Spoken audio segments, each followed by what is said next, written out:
Hello everybody! Good evening! Welcome! How's everybody doing? I'm Ursa Ryan. It is my pleasure to be here with you today. I hope you're all doing very well.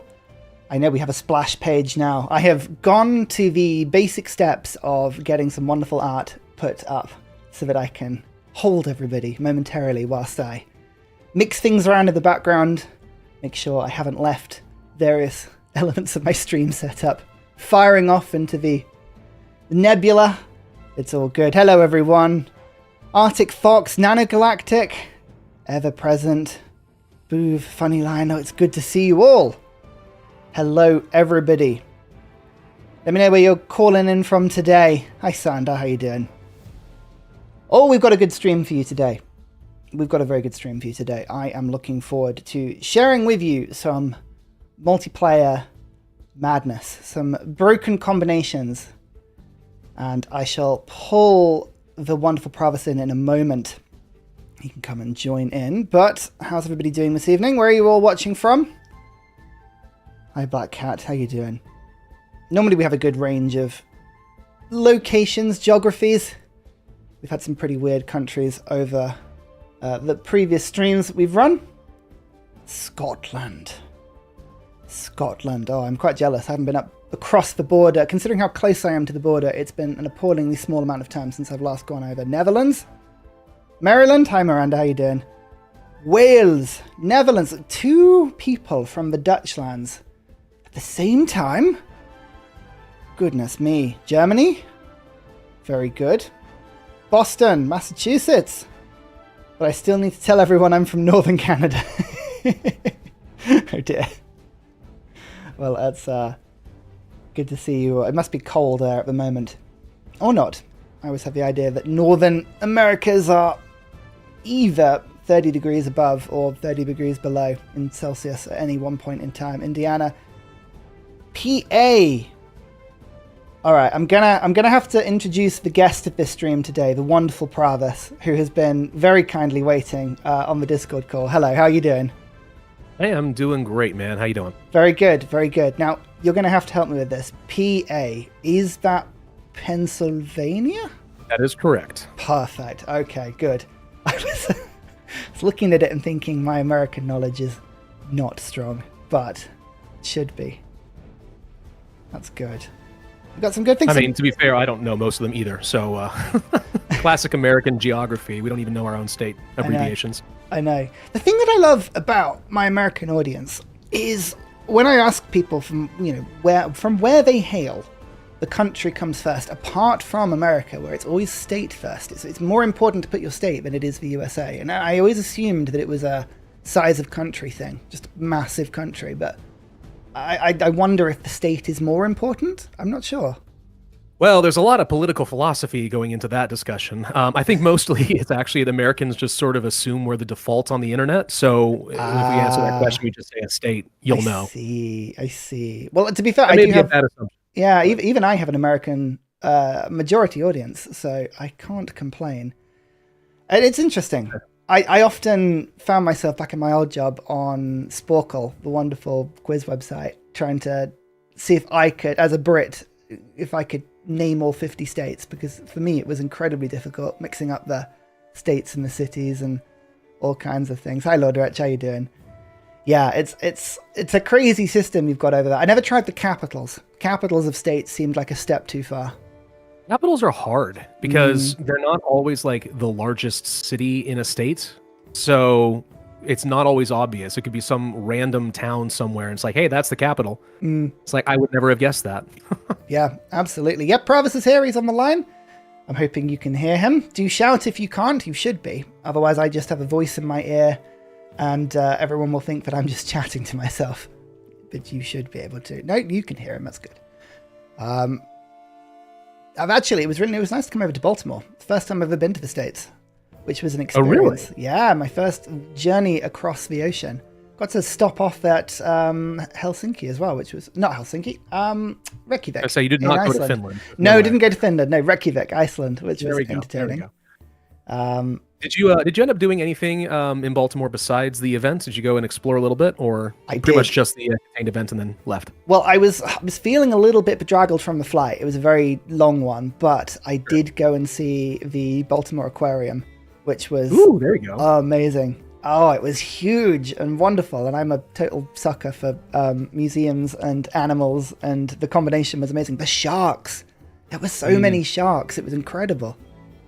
Now, see, I'm from Virginia, so I've got a little bit of a rivalry with Maryland. We don't usually say nice things about them. But I will concede the aquarium in Baltimore is phenomenal. They knocked that one out. Yeah, it was amazing. And just even due to the tanks that you can sort of seemingly walk under and through and have things floating along. And they had an amazing little, I don't know what you'd call it, an aquarium, a small a tank, I guess, that had electric eels in it and a live tracker of voltage, so you could see them sort of shocking each other and shocking their environment and kicking out insane amounts of voltage in the local area, which is amazing, just watching them sort of go around.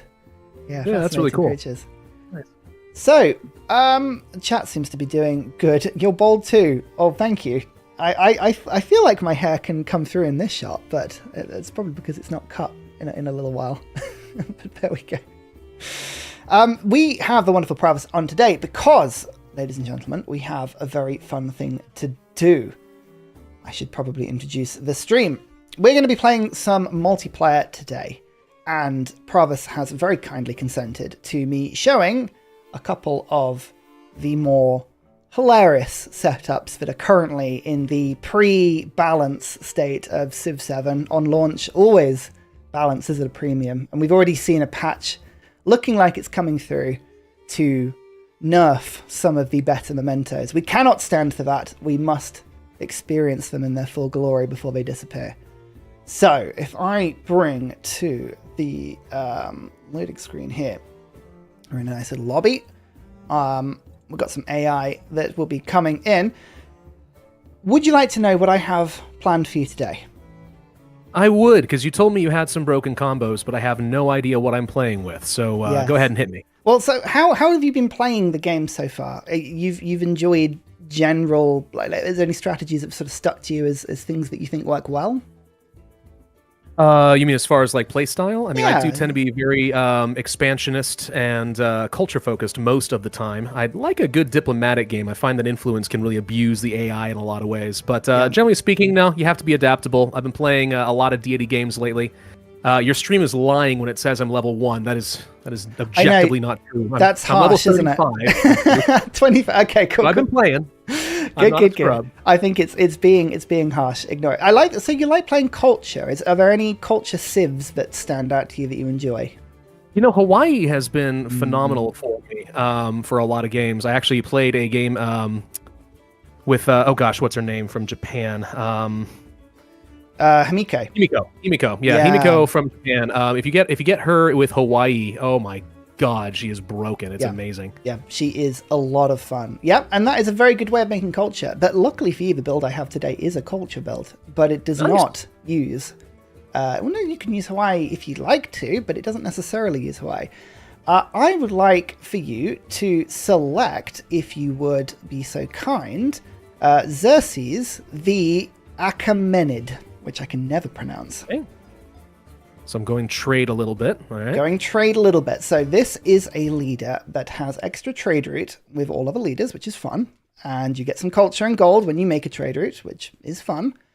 But that's not why we're here. We are here for the culture and gold per age on unique buildings and improvements, which we are going to be in the exploration age. So at the moment, that is 2 culture and gold per age on unique buildings and improvements. So far and so good. You will then find in your mementos, which we are playing with all of them today, there is near the bottom a Chalcedony seal. Oh, that just nice triples the bonus, doesn't it? So that is 3 culture and gold for unique buildings and improvements. Wow. Okay. Yep. Got that. If you would be so kind, that is going to be part of the build that we are playing with today. Now, actually, you have a little bit of flexibility in your second memento. You can pick anything you like. I would recommend potentially, if you want more trade routes, you could go for the gold fluted file, which would give you one extra limit with everybody. You could potentially pop, I think there is one that gives culture on trade routes. There's one that I think there increases... Yes, the incense sensor, I believe. Incense sensor, yeah, you might be right. I cannot find it, but it's there somewhere. There it is, for every active trade route, yep. Or potentially something a little bit different, depending on what you like. Normally, the settlement limit's good. Attribute points are good. It's very much up to you. But we're going to be playing, today you're going to be playing a rural improvement build. So not a specialist build at all. You are going to be barely using specialists unless you really want to. Well, that's going to be a change in playstyle for me because I'm usually quite specialist focused. So this is going to be interesting. Yeah, absolutely, absolutely. In terms of Civ, once you've made your choice, you can play anybody you like. The tactic that I would recommend you play today is going to be about finding a city-state, or multiple, potentially, and suzeraing them for the unique improvements that come with them.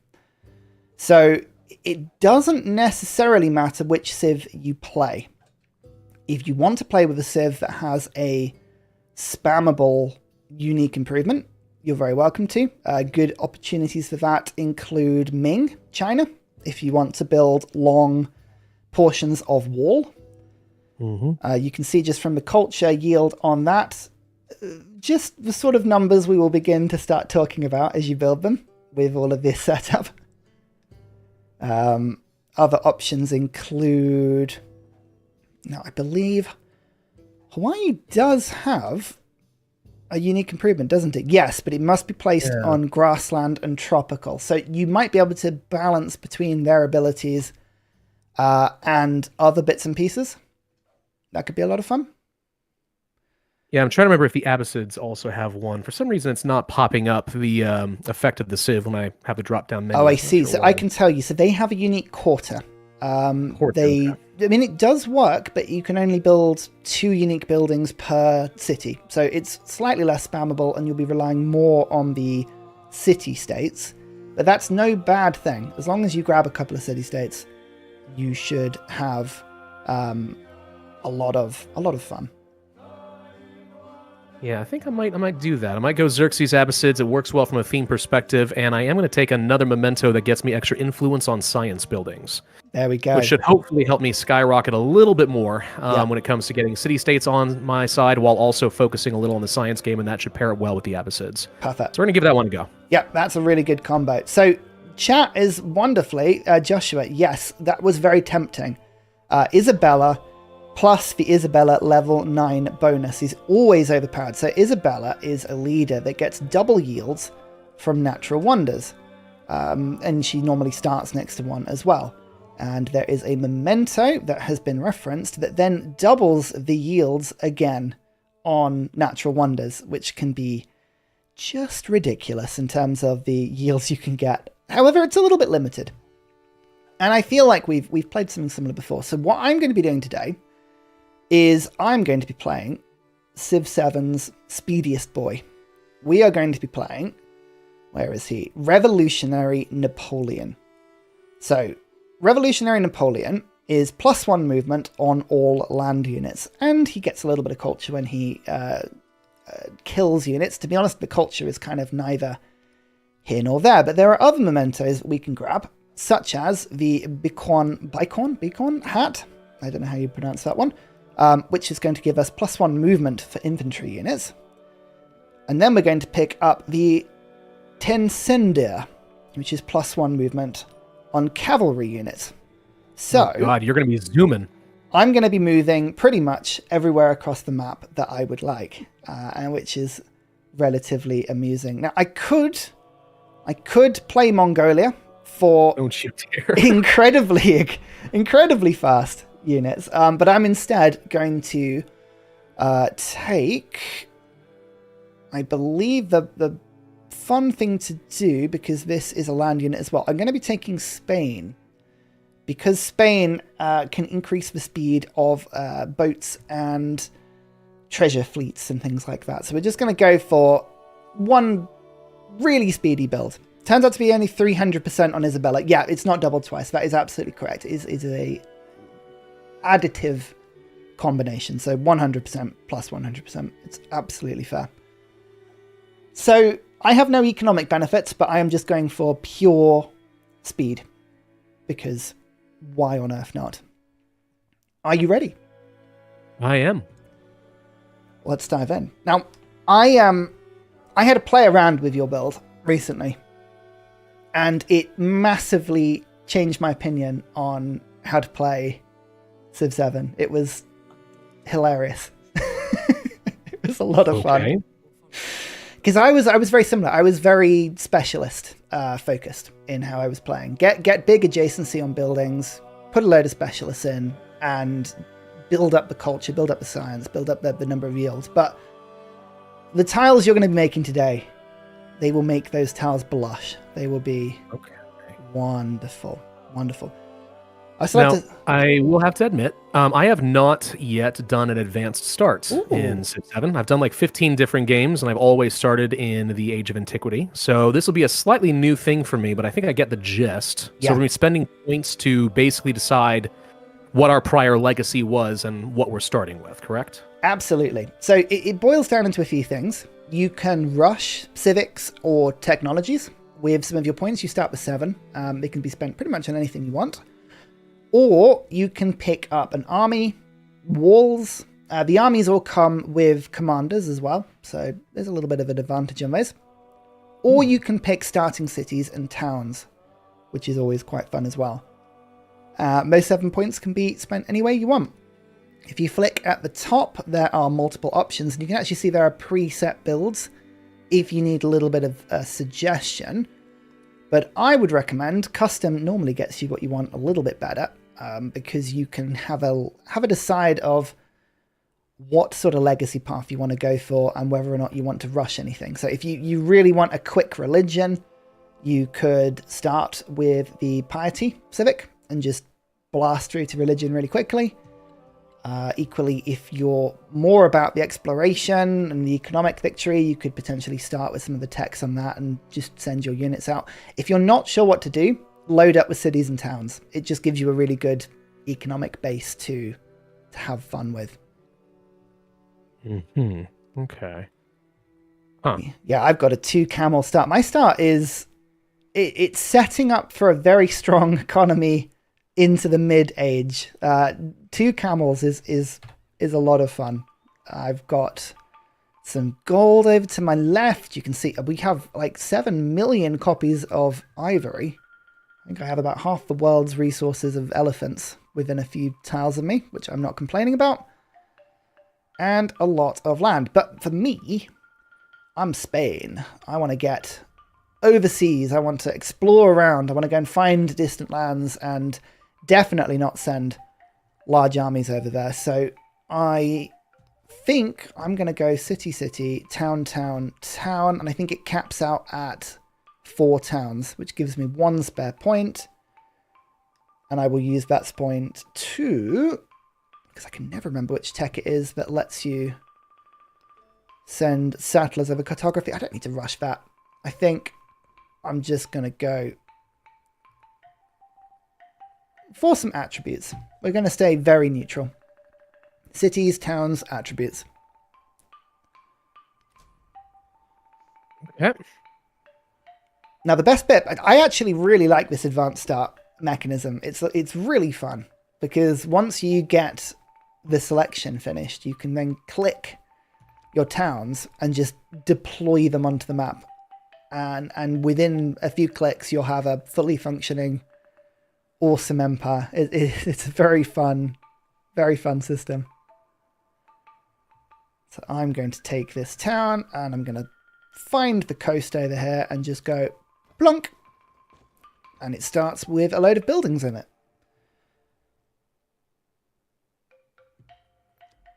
And I'll pop the city somewhere fairly central as well.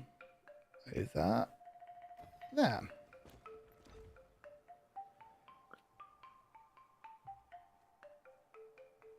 Yeah, so far so good. Just trying to decide where I want to place my last town. It's amazing seeing it all pop up so quickly. It is, yeah, that's kind of impressive. If in doubt, I always say head to the coast. You normally don't go too far wrong on that. But your build, that's kind of one of the problems. Yeah, your build is going to be all about rural improvements. So in this particular start, maybe consider keeping your settlements just a little bit further away from each other than maybe you might go normally. So give yourself the space. All right, well, I'm down. Let's give this a go. Got some attribute points to spend now. Anyone else notice that each war has its own name? Yeah. The wars are named. They're normally pretty generically named. I think I've seen the War of the Desert as one option once. I've seen War of the something forest. They're quite cool. Where do all of these attribute points go? I still haven't found my favorite tactic on this. I kind of end up going in different directions, but I think we're going to go a little bit scientific today. And diplomatic and economic. I'm just spreading them around, to be honest with you. It's not a particularly potent strategy. Let's head down this way. Cool to see that Pravus is taking the RT game approach to a 6-month break by appearing on other channels instead.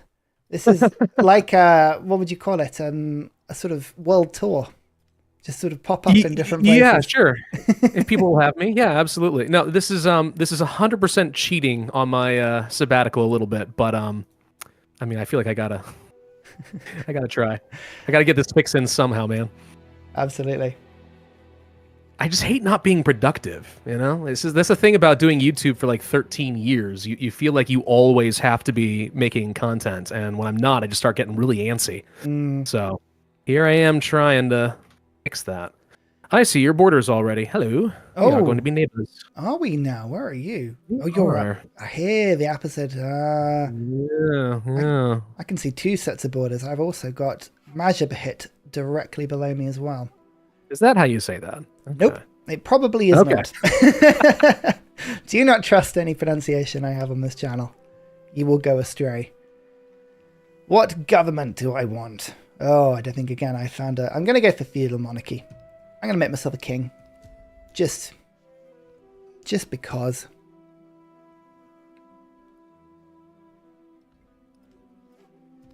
We'll start unlocking things as well.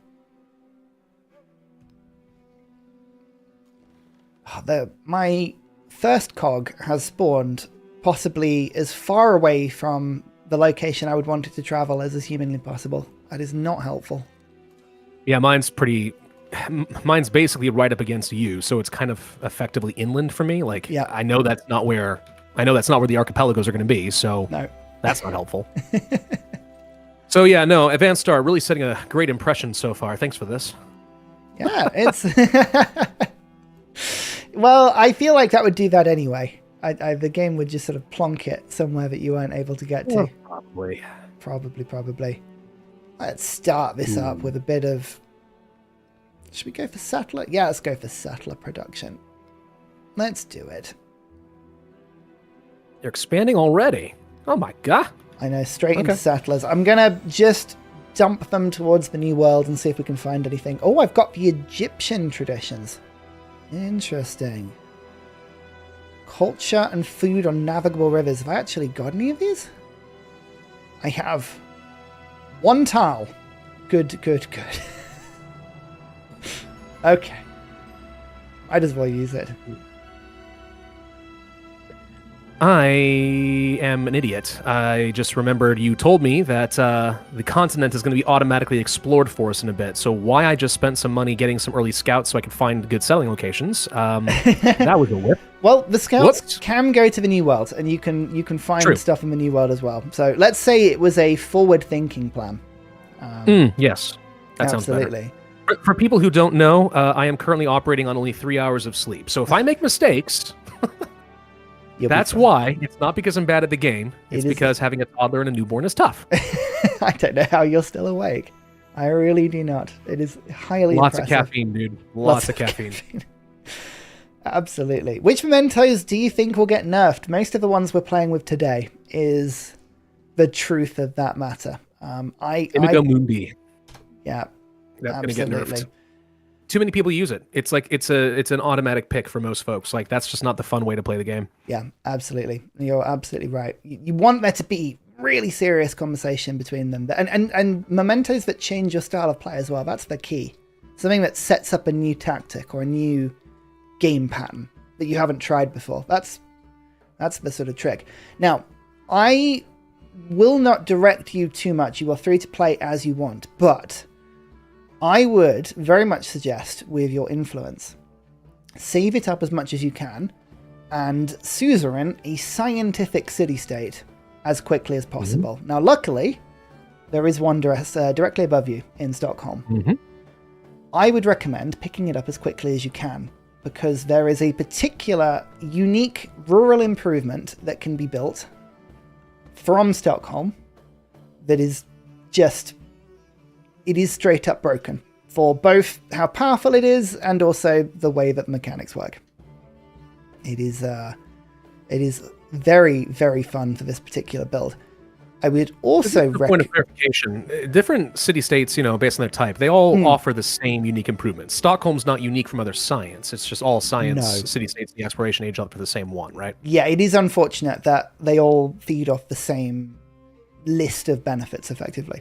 So whatever scientific city-state will give you, and they are age-specific, but that will do. The other thing to keep in mind is the unique improvement in question.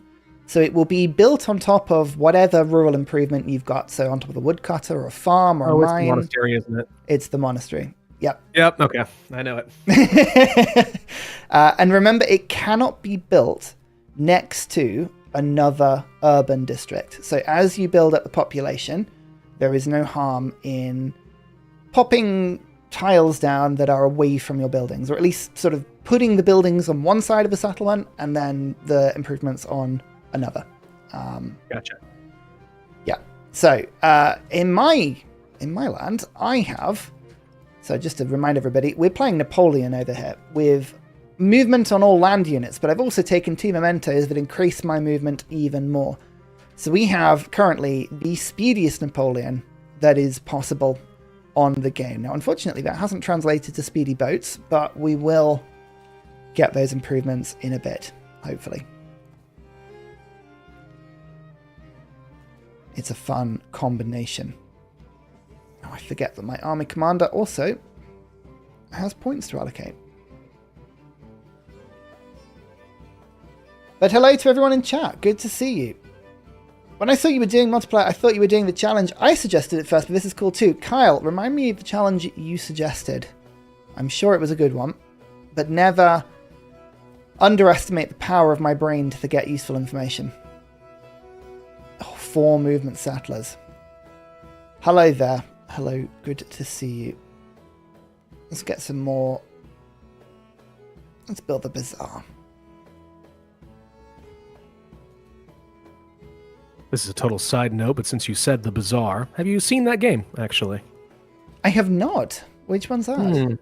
Check it out on my channel. It's a very interesting game. Yeah? Kind of like an auto battler, hero builder kind of game, but it's actually it's got a lot more replayability than you would think. It's actually a phenomenal roguelike. Oh, awesome. I haven't got my teeth into a roguelike in ages, and I used to be my favorite genre when I was much younger. Well, surely you've played Hades then. I have not. Oh no, my God. my youngest brother was obsessed with it to the point that I didn't. It's not that I ignored it, but I didn't feel the need to play it because it was always around whenever I visited him. And I never actually got to playing it. Fair enough, I suppose, but oh my god, it is good. Yeah. Highly recommend. Highly recommend. I have heard good things. There's a second one now, isn't there? There is. It's in early access. It's being developed, but it's getting some of its major updates. Actually, just received a major one very recently, so it's getting close to finishing. Nice. Yeah, Hades rocks. So I haven't played it. But so Hades has the combination of, obviously it's replayable, but you do build your runs on top of each other, right? So the more you play and the more you unlock things, it does then influence future games. Yes, definitely. That's cool.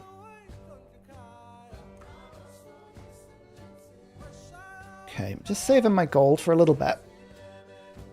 Oh, I spent all of mine. So I tend to find a fun thing you can do is save up a bit of gold, settle in the new world and in distant lands, and then just go blip and spend it all in one big fun go. And you can do that, absolutely. What I figured though is I should probably spend money to make money. So getting some trade routes up and running early with my particular character would be wise. Yeah. No, that makes a lot of sense. And I forget, I can't bring the Tercio over unless they are in a commander. So I'm going to need a second commander. How much is that? 600 gold! Nope. I'm not doing that.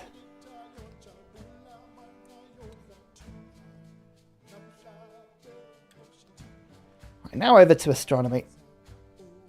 Let's research to get more research. Why not? Spanish tree. +1 movement. Have you seen all the discussion and very contentious debate about the library versus monument openers and whether culture is more important? Yes. Curious where you fall on that right now.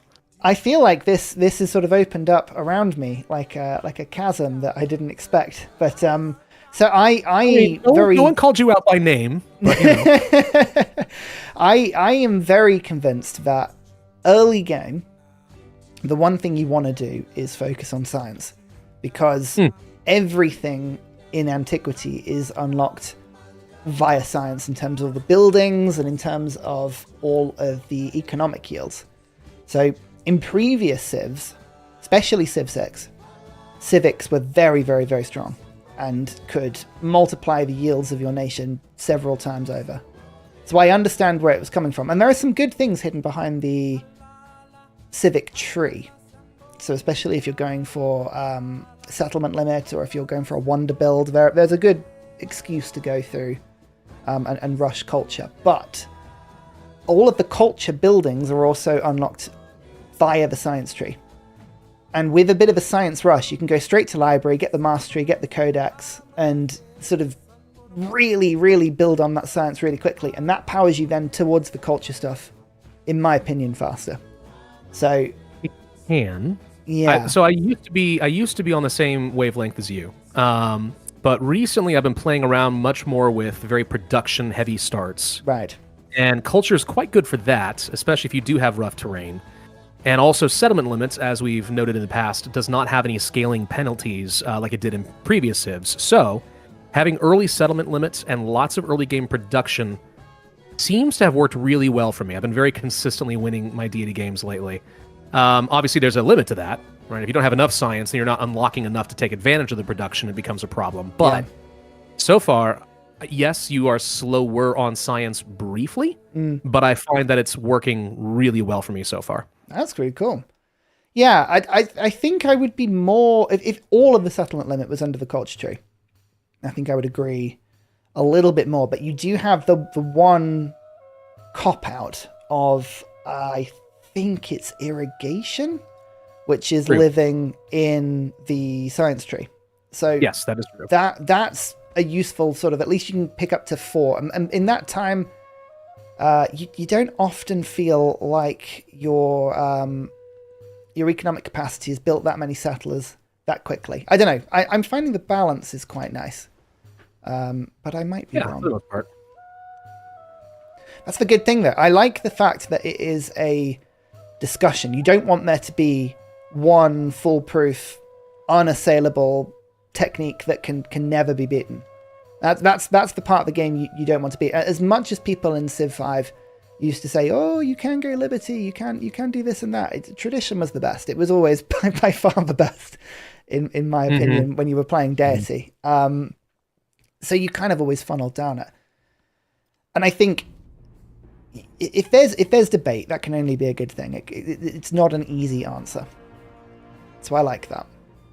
Yeah, that's a sign of a good balance in a game is if there's no obvious path, right? You actually do have to think about it, and there's pros and cons to weigh. That's how you mark a good player versus just a brainless game. Yeah, absolutely. And I wonder if things will go in and out of fashion. Like, if there's different openings, but like in chess, like it'll the meta for a time will be one thing over another, and then that will change. I don't know. We'll see. Yeah, no, 100% it will, for sure. Because I know, obviously, and then competitive multiplayer changes it again. We are what I'd group you into this, but I tend to be much more on the sort of single player build, which is very different. In multiplayer is one of those experiences where you have highly clever, highly trained individuals that have the same tools that you do, and they can use them incredibly well.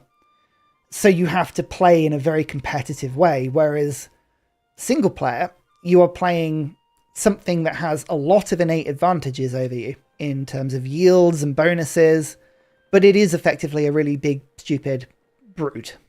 So it's more a case of learning to dodge the attacks of the giant in a sort of Dark Souls-esque way than it is competing against something that can cause you, equal harm. I don't know. It's a different strategy, I find. Sure. I can get behind that. Yeah. A new library versus monument is going to be specialist versus unique rural districts. Oh yeah, trust me. Once this build for Pravus gets going, I think unlocking this memento, if it doesn't get nerfed in the next patch, I think that will be my new favorite meta. It is.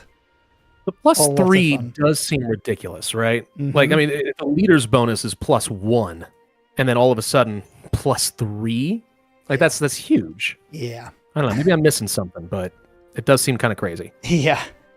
You have to build 3 improvements for it to kick in, but that is such a minimally small requirement. Yeah, it's not that bad at all. Yeah, you won't have a lot of problem with that. The other reasonably fun meta I'm playing with at the moment when it comes to towns is the hub town. The hub town is the influence. Oh, it's so strong. Especially influence is just so good.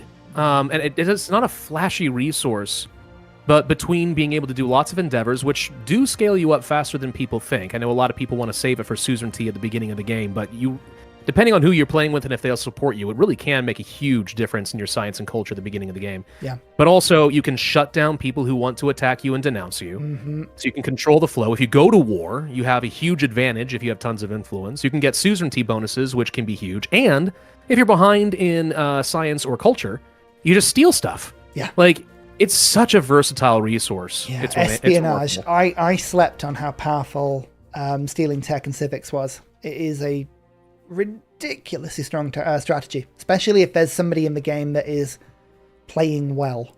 You just jump on it immediately, and it's a lot of fun. Now, it's not as useful in single player because ideally, if you're playing well, you're going to be the guy who's so far ahead, the AI is stealing from you nonstop. So it ends up becoming very annoying. Sure. But besides that, when you're behind, it's a great catch-up mechanic, for sure. Yeah, absolutely. Oh, I realize I settled on the total wrong island there.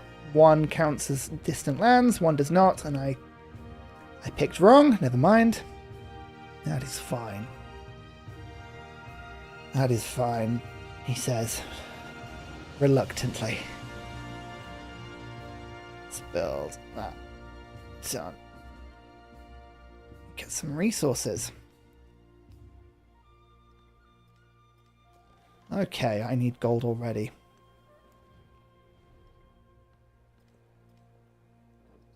Gold is Gold is one of those things that is so much stronger in this game than it has been in previous civs. You think so? Yeah. The way that towns can just produce it is very fun. But I think some of the builds, especially when you go into the economic attribute tree, with purchasing power and gold in alliances and repeatable gold, you can easily stack gold up to multiple thousands per turn. And I feel like that the ability is gold and silver that then make things cheaper or increase your purchasing power. They are so much fun to then sort of stack on top of each other. Sure, I can see that. Right. The observatory.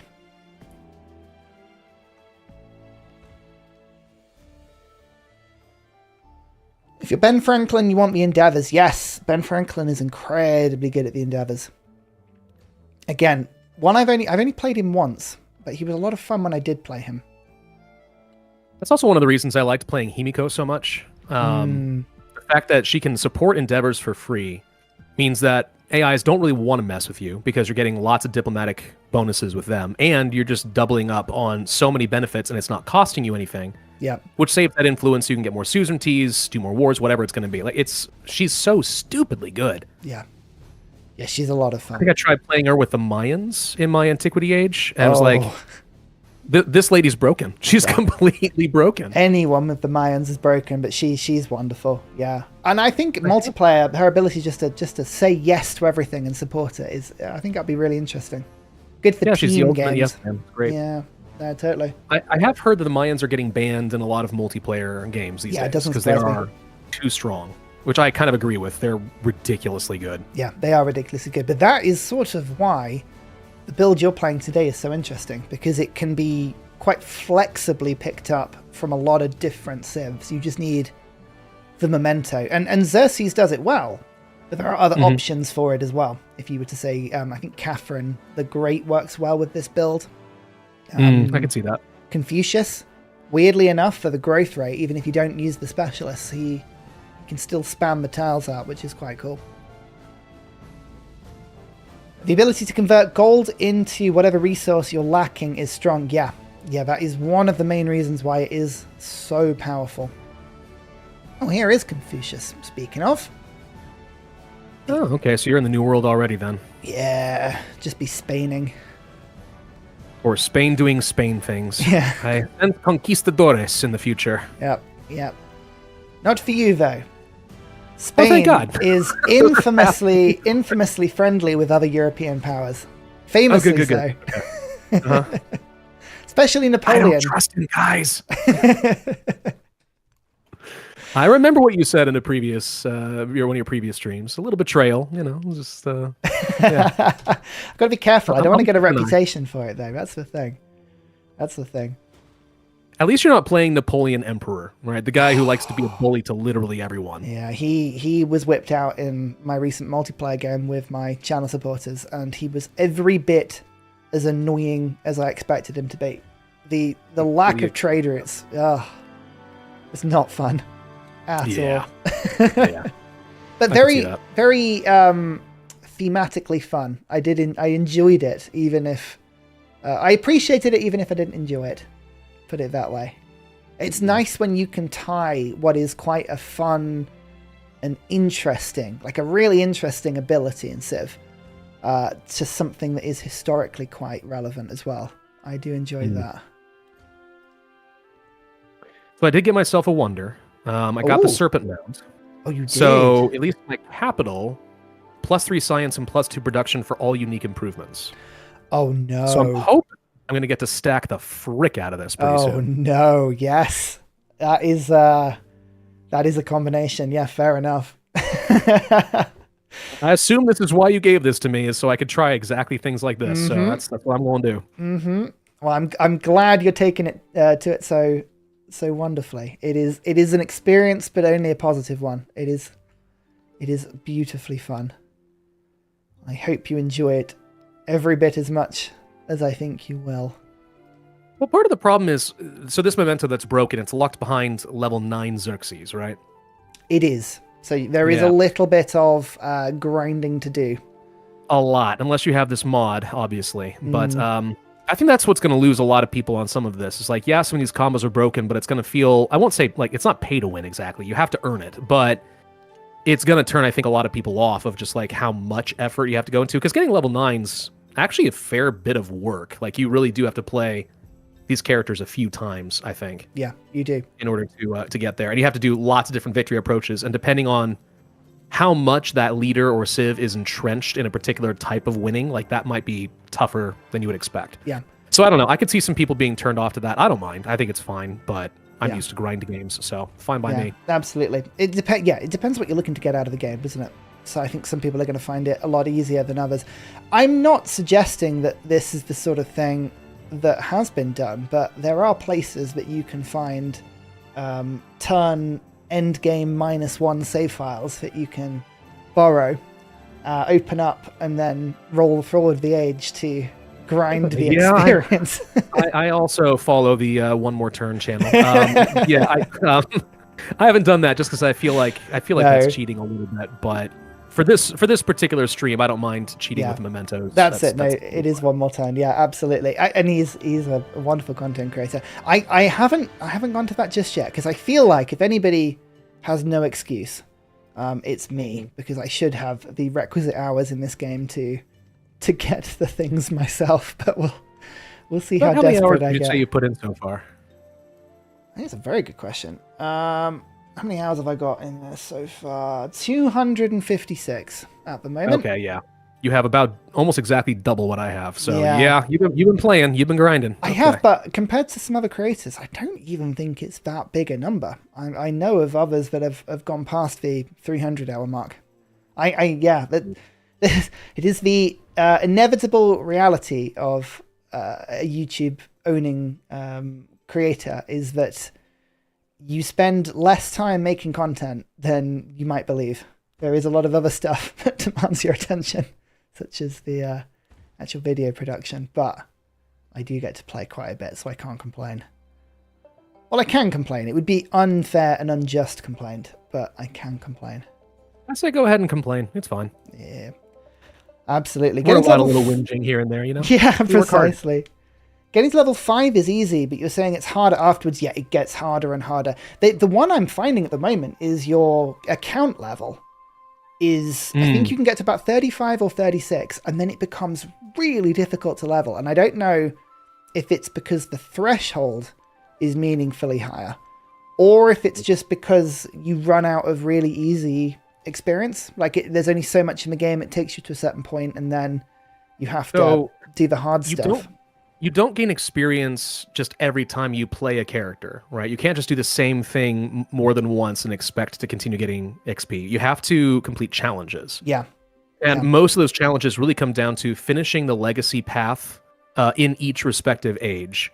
So you can get some XP for finishing culture, economic, military, and science, and antiquity, then in exploration, and so on. Yep. So that means if you did a game where you focus exclusively on, let's say, culture and science, in order to really max out the XP on that character, you have to do it again, but this time focus on like military and economy, right? So that's where I was saying earlier, you have to be able to play the game with multiple different approaches, and that may be harder for some characters than others. But like if you already completed those challenges, you play another, let's say, Xerxes game, and you do another cultural and science victory, you're out of luck. You do not get extra XP. So that's why it's harder to level. You have to keep finding those challenges and keep working on them. Yeah, that's absolutely right. And then the account experience sort of takes that a level further, where there are lots of tutorial challenges that you can get lots of easy experience on. And then after that, it becomes more and more specific to win a particular path with a particular civ, or with a particular leader, do this and do that, and it gets increasingly difficult.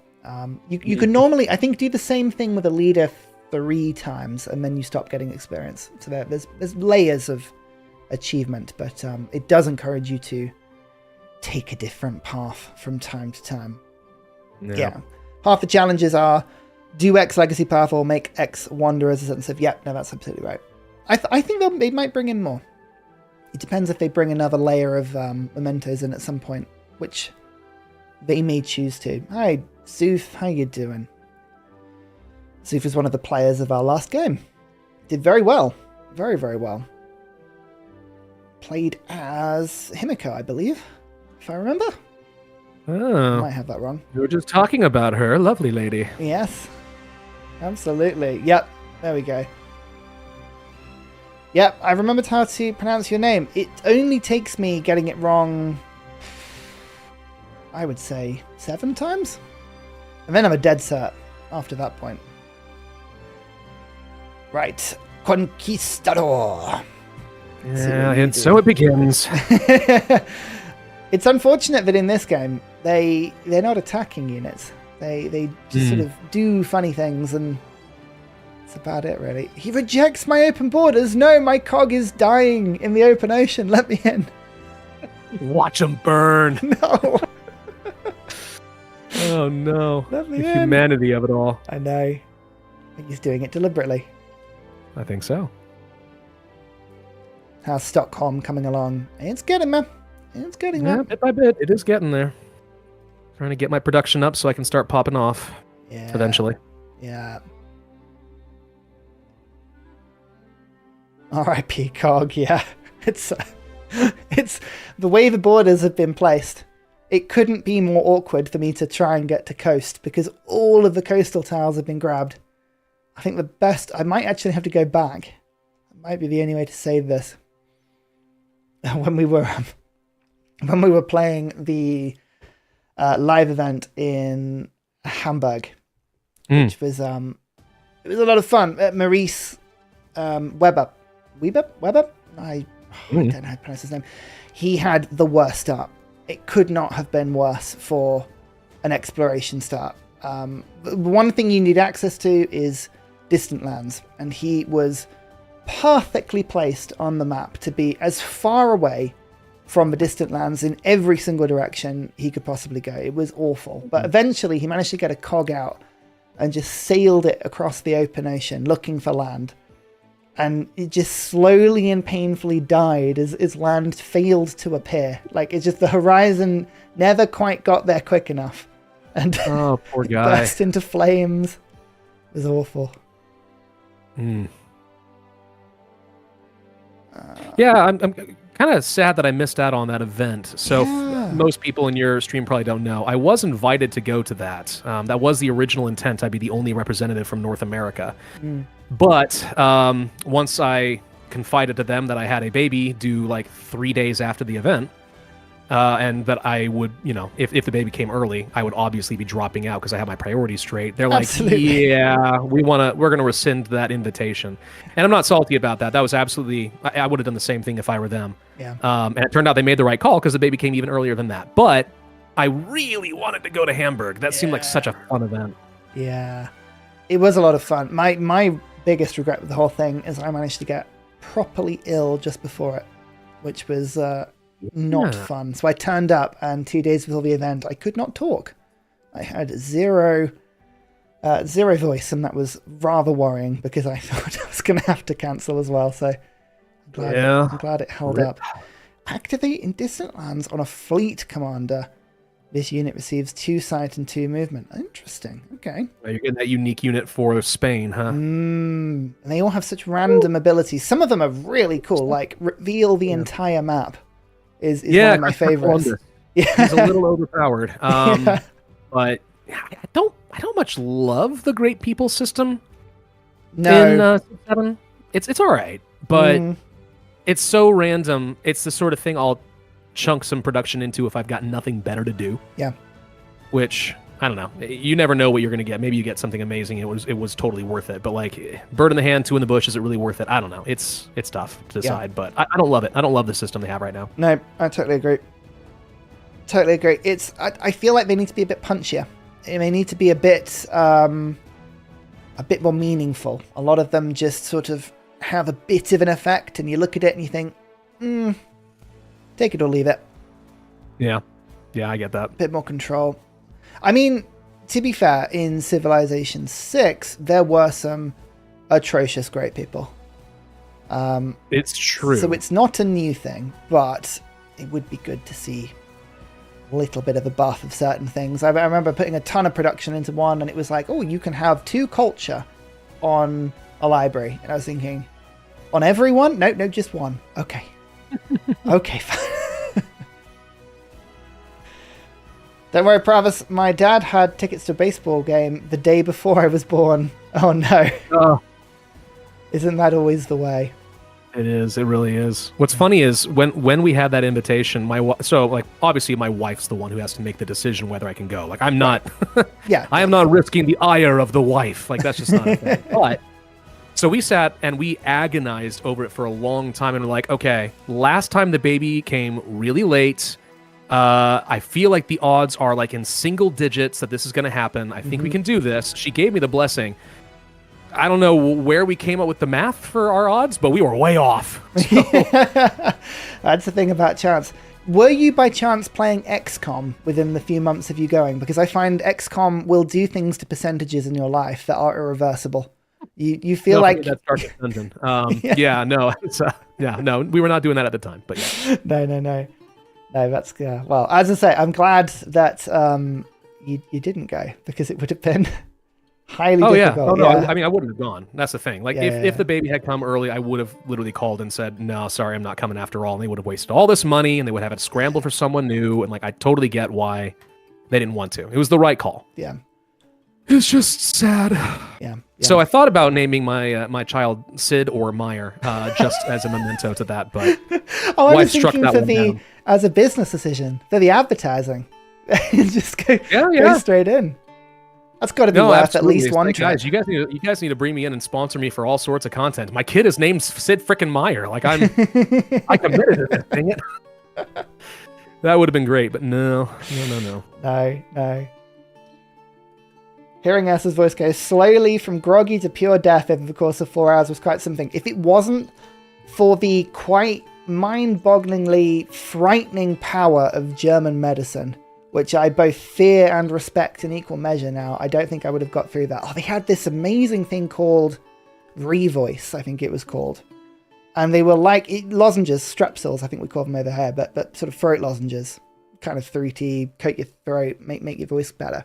These were they were like chalk. It was like putting a lump of like writing board chalk into your mouth, and it just coated my throat, and it just made everything go away. So I was on this stuff. Oh, great. No, it. By the time I got home, I'd fried my voice to the point where it took like a good week and a half to recover, but it got me through. Oh no, the cog died. Oh no. Never mind. Rip. Lozenges in the US are highly sweetened. They are over here as well, but I think you want a good bit of sweet medicine. Do you have Calpol over in the US? I do not recognize that at all, so I'm going to go with no. No, it's like a children's medicine. It's sort of paracetamol in a very, very sweet syrup. You want your medicine. I've never heard of that. No, fair enough. It's specifically to help sort of kids get it down, but you want really sweet medicine. You don't want to be taking really horrible, disgusting stuff if you're not well. Right, we're over in distant lands now. We've done it. We found it. Yeah, I can't say I found the other continents, but I have got a settlement up and running that's getting me some treasure points. So getting started on that one. Very good. Bit by bit. Bit by bit. That's all you need. Over the horizon, there's always another horizon. There is.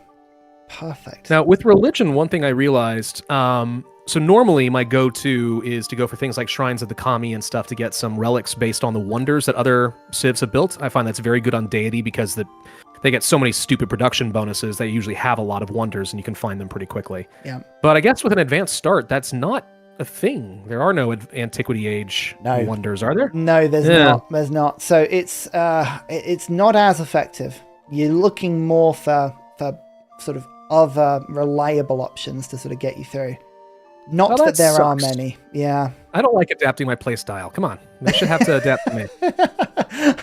I'm very sorry. I'm sorry for influencing that on you, but it's all good. It's worth it. Oh. Yeah, this is an actual navigable river now. Yeah, I've got one. Can use the Egypt bonuses, finally. Remember, I did say I like to whinge on occasion, so, you know. That's fair. I tell my kids that medicine is supposed to taste bad, as then your body wants to get better faster, so it doesn't have to take the medicine. That is such a wonderful parent lie. That's brilliant. Almost sounds true. Almost. Rubbing whiskey into your gums as your mum did. Now that is an old-fashioned not cure. I like that. Whiskey onto the gums. Ooh. I've heard of that to soothe like teething pains. Right. I don't know about anything else.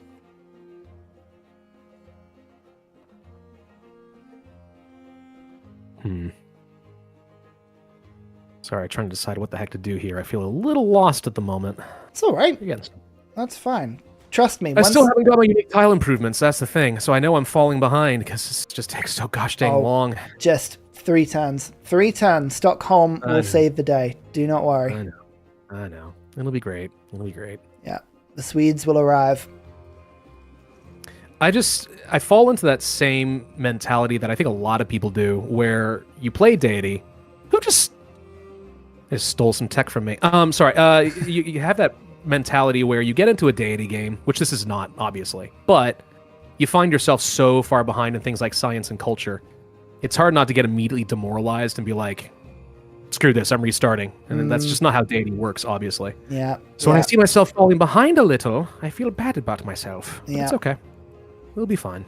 Deity is it is an experience for that exact reason. You just have to sort of embrace the fact that it's going to feel awful for the longest time. Yep. 'Tis the way of things. Right. Here we go. Let's get some XP now. There you go. Help. Yes. Give me that city-state. Give it to me. I want it. I tried playing, I'm actually in the middle of a data game as Tekemsa, which very city-state focused as well. So this is leaning on what I'm already practicing, which is good. That's good.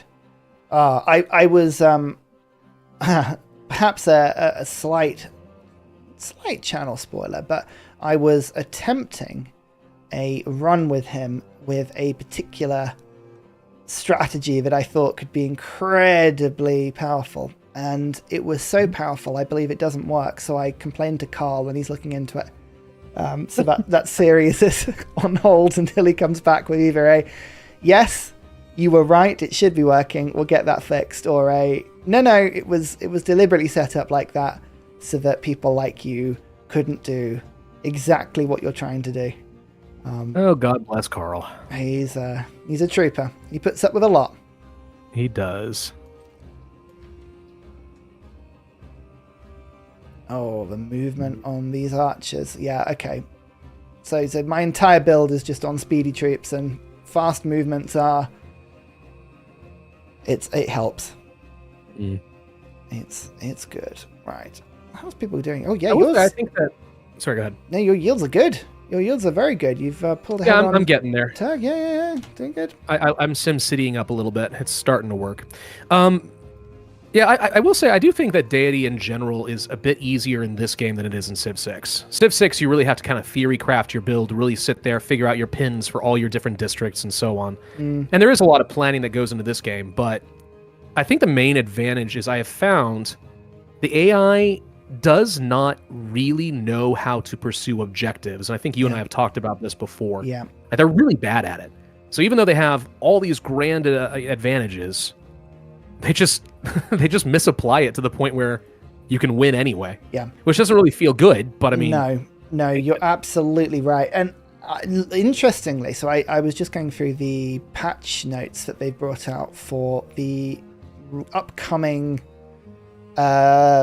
big sort of development window that they're bringing in, and they did identify the pursuing of victory conditions as one of the most important things they were looking at in AI behavior, which I thought was interesting, because it is, you're absolutely spot on. You want them to recklessly go for actual win conditions. Yep.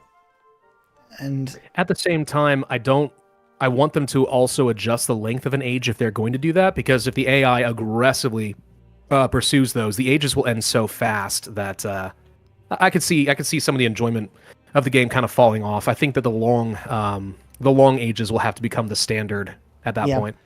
For me, it's all about sliders. More sliders. I want there to be different options that we can change with the setup of the game, like how much age or how many age points we need to get before the age progresses, how much to future tech and future civic apply, how much do the tech scale, how much do the victory conditions scale up and down. Like if we could have flexibility with the setup, I think that would take so much of the issue of the sort of the balance of this stuff away.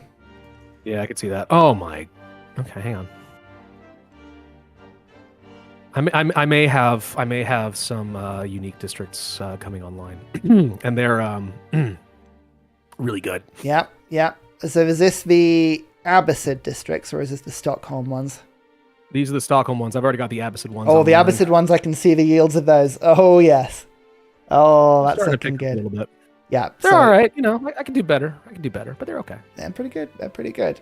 Unfortunately, one of my cities, apparently I cannot place any monasteries. That sucks. Yeah, it's all about the improvements have to be one tile away from your urban districts. So there needs to be a little separation. Yeah, I need to figure out where I can free up a population somewhere.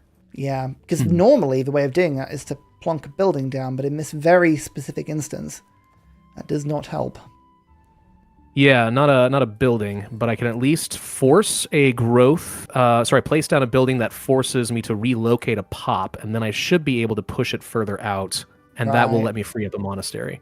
Yeah. So I'm doing the leapfrog. I won't call it an exploit, but you know what I mean. In order to get that. Yeah. No, that sounds good. I think that's the way to do it. There it is. All right, now I got a monastery. Give it to me. Yum. Whereabouts? I want to have a peek. Where are you sitting? Oh, here it is. Oh, the yields. Just one. That's my weakest one. I got a better one coming up in my capital next turn. It'll be great. Yep. So have you seen the broken aspect of monasteries? Have you come across this yet? Broken aspect of them. So there's a double in their ability. So you get science. The happiness? Yeah, the happiness. So the coding on the happiness is not properly done. The monastery says that you get 3 happiness if you have a monastery and your city or settlement follows your religion. What the coding does is it says, oh, every time you build a settlement, let's just refresh that check. Or it does one check per monastery. So you may find that in a settlement, when you build the second monastery, it looks a little bit different from the first. And so on and so forth. Okay. The record I have is 7 in a single settlement. 7 monasteries in one settlement? And they all had 21 happiness. Holy crap. Okay. I may be urbanizing a little bit too much. I really didn't roll then. What? It got to the point. Don't worry about these resyncs. They tend to be pretty... They tend to be, unless you've crashed, in which case, do worry. But no, I just desynced. It's they should come pretty quickly. So what we've noticed is that it's very easy to be picking up triple-digit happiness from monasteries in every settlement, which means the settlement limit, where if you go over it, you take -5 happiness in every settlement to a maximum of -35. -35? Is that it? No. I'm going to continue building. What the heck reset here? I'm confused. I'm having to redo like all my relationships, and attribute points, a bunch of things. Oh really? Oh no. Yeah. That is bizarre. Okay. Hopefully the AI didn't reset anything for you, but we'll find out.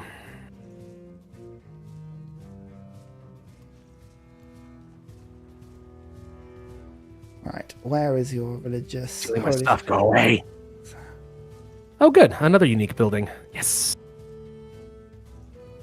I didn't stop at Stockholm. I decided to keep going. Yeah? Oh, my God. Oh. It's good. It's very good. What even are specialists? Like, I do we mean- need them at this point? No, these are better than holy crap. Okay. No, you've won me over on this one. Yeah. So I've now got trading company posts as well, which are even easier to place in monasteries, and I can still get, especially since I have the Serpent Mound. Mm-hmm. So one of these is going to get me 2 production, 9 gold, 3 science, and 5 culture in one turn. Mm-hmm. Yeah, that's okay. Yeah, Yep. and remember, you can buy them with gold in your towns as well. Yep. Which You can indeed. is a lot of fun. Yep, Pravus is live as well. He's here. This is not... I mean, it would be more impressive if I had recorded your vocals and then I was simply talking to a recording or stream. That would have been impressive. the more impressive play. Let's see if you can pull that off. That'd be great. Yeah. Tell him about Machu Picchu. You may already know about Machu Picchu.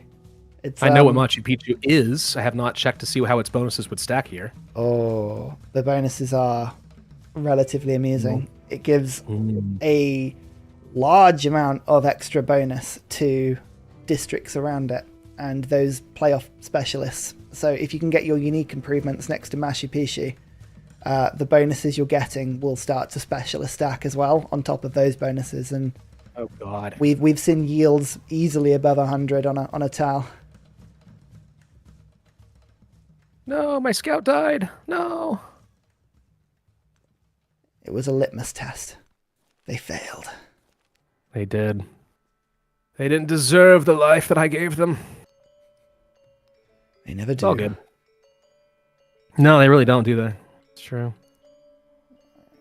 Let's You know try. what? I think it's time to get another one of these. Okay. Yeah, these are juicy. These are these are really juicy. I'm glad you're enjoying. The only problem with an advanced start is that the AI is a lot better at getting a religion out quickly, which is a shame. Yeah, I usually do have to really focus getting that.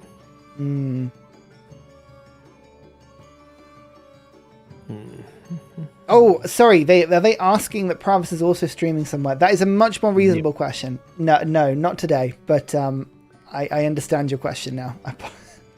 Again, I remind people that I got 3 hours of sleep and all that, so I did not look presentable. I decided a stream was a bad plan. Oh, it's a pleasure to have you here. Anyway. No, this is chill, man. This is great. I can just piggyback off of someone else and get to play a game finally, and it's gonna be great. I love it. Yeah. It's a lot of fun. I didn't know missionaries could pick up narrative events. Yeah. There's no difference between units for sort of map improvements and tile improvements like that anymore. So you can use basically anything to pick up basically anything, which is a lot of fun. Ooh, do I want to be incredibly happy or incredibly cultured? What a choice. What's funny is those things are usually mutually exclusive. In this case, certainly is. Right, that is small specialist. Let's see this. How are your yields doing? Oh, okay, yeah, you're okay. Right. The exploit has begun. Here we go. I'm just happy with myself that I managed to get to this one before Spiff did. That was an achievement for me. Thing is I mean, I guess the happiness thing is an exploit, but the rest of it is working as intended. This is just balancing problems from the devs. Yeah, it is. It's fair enough. It is perfectly balanced, as intended. That makes a lot of sense. Where are you? Oh, yeah, let's keep getting the gold. Keep getting the gold. What do you mean? Stay away from Zimbabwe. You stay far away. Those are my friends, not yours. I'm not allowed here. Nope. How are we doing on legacies? Atrocious! I've got almost no points in any legacies. It's fine. We have 0 points as well. Or do we? It's a slow start. It's fine. It's fine. Actually, no. I am picking up a couple of relics. That's good. I do not appreciate you converting my settlement, though. Sorry. Does is Pravus talking to a recording of me? Yeah, no, this is me as a recording. I am 100% recorded on this. See, I really am just that talented. Yeah. So yeah, modest as well. yeah. Does the happiness whole stack? God complex that I literally have. That thing, right? Yeah. If you're already in a celebration and you get a choice of 400 culture and happiness, does happiness stockpile? And if it's enough, trigger another celebration? It doesn't trigger another celebration, but it does stockpile. Yes. So you can keep chaining your celebrations so that they never end. In theory, I would recommend it. It's a lot of fun. Zikiln. Oh, yes, I will support your cultural exchange. That does sound fun. Thought you might. I knew you were a man of culture Mm-hmm. and not happiness. Certainly was. Is religion only in exploration, or can you get a missionary in modern? So it is only in exploration in terms of it being an actively pursuable mechanic, but it is still there in the modern age. So all of the religious efforts you have made over the course of the exploration age, they're still there in modern. You just can't influence it after that point anymore. Because much like in real life, once you hit the modern age, religion ceased to be important to anyone in the world, right? Yeah. That's... We just all forgot about it. It was... Yeah, I know. Yeah. It's like, oh yeah, that was a thing. There are golden age legacies you can take. So yes, it's still very relevant. Yes. If you are a cultural legacy, depending on which, what is it, Reformation belief? No, not Reformation. It's the founder belief. Depending on which founder belief you picked up for your religion, that can follow. So depending on how powerful it was, it could actually be game breaking. So religion can matter. Quite a lot. Yeah, By the way, am I crazy? There are 3 slots for founder beliefs. Across all of my games, I don't think I have ever found a second one. So I know how to unlock them yeah. both. I was told by the devs that they didn't exist, but they do. They are in the game. Huh. They're just not advertised anywhere. So either they meant to turn them off and failed to, or they just forgot to explain how to get to them. The first one is unlocked by converting 80% of the settlements in distant lands. So if you can convert 80% of the settlements in distant lands, you unlock the next slot. I believe the one after that is if you conquer a holy city in distant lands, you get the next one. See, that is not obvious at all. No, it is not. It's not written down anywhere. Nope. You have to figure that out. So many instances of that in Civ 7. Oh man, the game just does these things, but you don't know it. No, and I can't work out if they meant to put it in and didn't, or if they meant to take it out and didn't. I'm not entirely sure, but it is in the game. Yeah. The mechanic does exist. So I have done it in a playthrough. I managed to rush religion very, very quickly in a game. Convert like 40, 50 settlements in distant lands, unlock the belief, and I was gaining 300 science and 300 happiness from my religion. It was amazingly strong. And then I golden aged that into the modern age and had the most ridiculous head start. It was I haven't been able to replicate it since, but it was quite good fun. That sounds great. I do suspect that we're going to find religion gets reworked in a future DLC and 100%. Greatly expanded. Like, there's just no way they can't. They're going to add a religious legacy path, I suspect. Yeah. At some point. Yeah, 100%. 100%. I think you're right. Oh, hello. War? What? Inca? How could you? Where even? Oh, you're literally there. Like, why? Okay. To that, good sir, I say, sure. Frick you. I accept your war, your uncalled for war. Let us celebrate with... Oh, we're 2 turns away from Carrick's as well. Oh, this was a bad time for you to declare war. That was not a sensible naval power time. Is really, really good. Yeah, it really does spread your Spread your influence very strongly.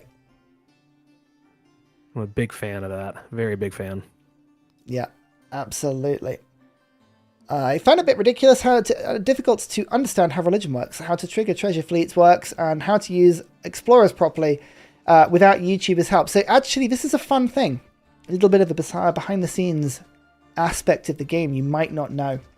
As a collective, YouTubers, we all got together and we paid Thraxis large amounts of money so that they could make the tooltips in the game just unintelligible, just totally awful. And by doing that, you're just gonna air that out to everyone, huh? Yeah. Okay. That's fine. It's an open secret now, and basically what we've done is we've created a monopoly on information. So now, if you want to play the game, you have to watch our videos. The thing is, there are people on like Reddit who will believe that, dude. You can't just say things. I know. Oh no. Yeah, my head Discord mod is already unsubscribed. I'm sorry, Nano. Don't. See, there you go. I've done it. I've ruined it all. Validates all my assumptions. We call it Big Creator. We're a secret power behind the throne that should not be trusted. Let us move in this direction. I like the idea of a large Napoleon attack. This navigable river is in the worst possible place, but I think we can get around that. Let's do it. That reminds me, I need to make sure I join up in your Discord at some point. Yeah, you should. I need to do that. Yeah. Have you got a Discord? I do, yeah. I didn't found it, but a bunch of other people did, and it became quite literally a cult. So it's a colorful group of people. I did wonder. There's a lot of praise promises thrown around out there, for sure. It's fun, though. It's good. It's great. Now I very much need to come and see it. There we go. Yeah, we'll have to swap. We'll swap Discords. All right, let's get myself. Yeah, the Ursa Ryan Discord it's just an acronym. It is not a cult. That is true. That's a shame. Cults are fun. That's the Holy City. So in one of the changes coming up, they are making Holy Cities convertible. I heard about that, and that's going to be interesting. I wonder if that's a way of actually deleting a religion or not. It is not, because so they introduced that mechanism to stop just that, right? That's exactly why they brought that in. But what they also did was make it so that if you buy a missionary, it does not matter the status of the city that you buy the missionary in. The city can follow your religion, it can follow someone else's, it can follow no religion. And it will still give you a missionary that follows your religion. So you can't get rid of, even if you had 0 cities following your religion, you would still, your religion would still be there. The reason I was wondering about that is because, there's no real way of defending against religion in this game. So I was curious if there'd be a way to maybe preemptively delete a religion and have a hegemony there or not. Oh, I see. Like you're saying, no, you cannot have fun. That's ridiculous. No. You can remove it, but it is prone to returning. Copy. It is prone to returning. Man, what is this? I'm trying to stamp out other people's beliefs, and they just won't give them up. They're so springy. They keep returning. They bounce right back. That is a religion we can't tolerate. No. Let's get rid of that. Oh, look at your yields. 277 science, 200 culture. Yes. This is what we wanted to popping see. A little bit. Which means everyone's going to start spying on me now. It's great. We would never. Sorry, they would never. Counter spy?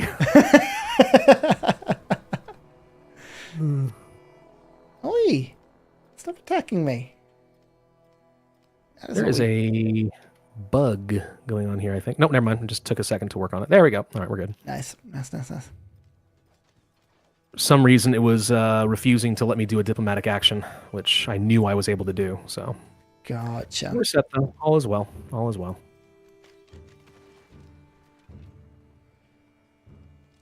All right, let's start making some carracks. We are going to become a naval superpower.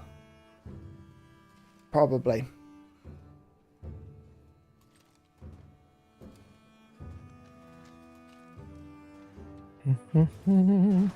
This Incan attack on me was not appreciated, I must say.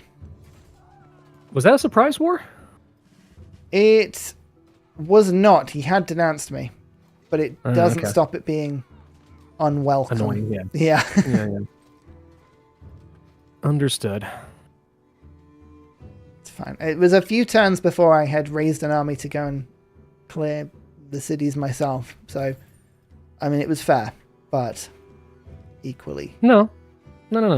It was uncalled for, and they shall reap the whirlwind, so to speak. Yeah. It's going to be, yeah. No, thank you. Can't just give up your Casus Belli like that, man. No, absolutely not. I know that Brits are notoriously like good hosts and very cordial and all that, but it's okay to be confrontational in this case. Take a page out of America. Go fight them. But I don't want to. I want to share crumpets and talk about the day. Well, they didn't give you that option, now did they? No, they didn't. The worst casus belli of all. You took my invitation for breakfast. You threw it in my face. I imagine the Brits are a little bit like hobbits, and they take their breakfast very seriously. Absolutely. I wonder where you were going with that. We have hairy feet.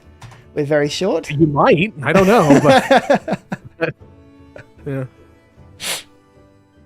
Tolkien got his inspiration from somewhere. Mm-hmm. Absolutely. You hardcore Civ players have definitely made this game playable for people like me, since without the understanding I gained from the videos, I probably wouldn't have kept playing one more turn. So I think we are a different and sort of interesting role in the culture of games. Like, obviously we want to entertain, but we sort of... I remember when I watched YouTube videos before I got into being a YouTuber myself, and the amount of games I picked back up or bought because somebody I was watching a video of played them in a really interesting way or did something really interesting, and I was like, it sounds really cool. That's kind of one of our roles, really. We want to kind of bring interest into a game and make sure that people are enjoying it. It benefits us, but... There's a reason we're called influencers. It's because we like to influence people. I don't like that word.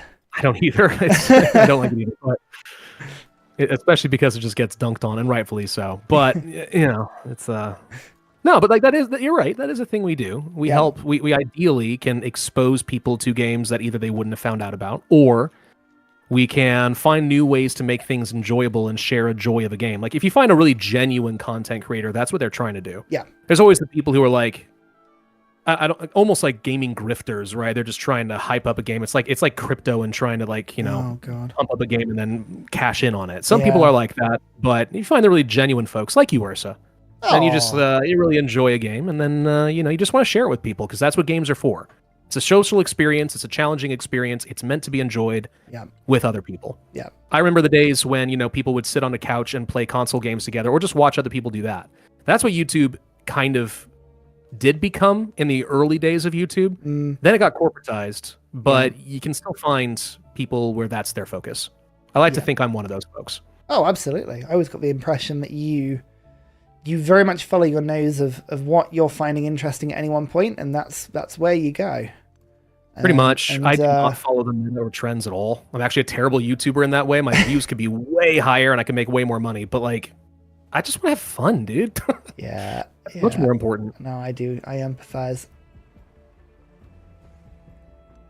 Where are you? No, this religion won't do it all. No. Influencer equals unemployed or self-employed. The two can often be... You don't even know. You do not want to know how much money I have made playing Plague Inc. No, we are not unemployed. Oh, I know. So I want to know about Plague Inc. Inc. So did this... I haven't looked at the dates. Was this coinciding with the pandemic, or was it before the pandemic? It was before, but it did profit tremendously from the pandemic.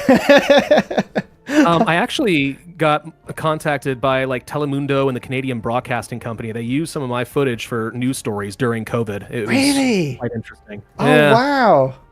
Yeah, it was kind of funny. It was like, I mean, it didn't lead to anything for me. It's not like people watching either of those companies are going to be like going to YouTube, but it was just funny. So yeah, no, it was a thing. Definitely took off a lot during that time, but it's the game that really put me on the map, which I'm not thrilled about because like that's not what I wanted to be known for. Right. But whatever, it worked. So I mean, I understand. You would have wanted to have been a Minecraft YouTuber, right? Just well, funny you mentioned that. I did do 2 series for that, and I will actually say that they were some of my finest work. Yeah. Because I kind of went down the Yogscast approach of trying to have an overarching like story. Yeah. So I had a lot of fun with it. I was extremely tyrannical, but it was very fun. Yeah. It ended on one hell of a cliffhanger, and my wife actually cried at the end of it. Really? So I've been told I need to do a 3rd season, but it's now been like 5 years, and I can't. I have a script. It's just really hard. Yeah. To set aside the time for proper world building and to do it justice. There needs to be the return of Shadow of Pravus. Yeah, absolutely. That would be. Yeah. No, that would be really cool. The thing I massively respected that the Yogscast did with all of the Minecraft content was it just seemed to be a group of genuine friends all basically hanging out on one big server and having fun with it. And that was the vibe you got, and it was really, really inspiring. Yeah, no, that's exactly what they were. It was great.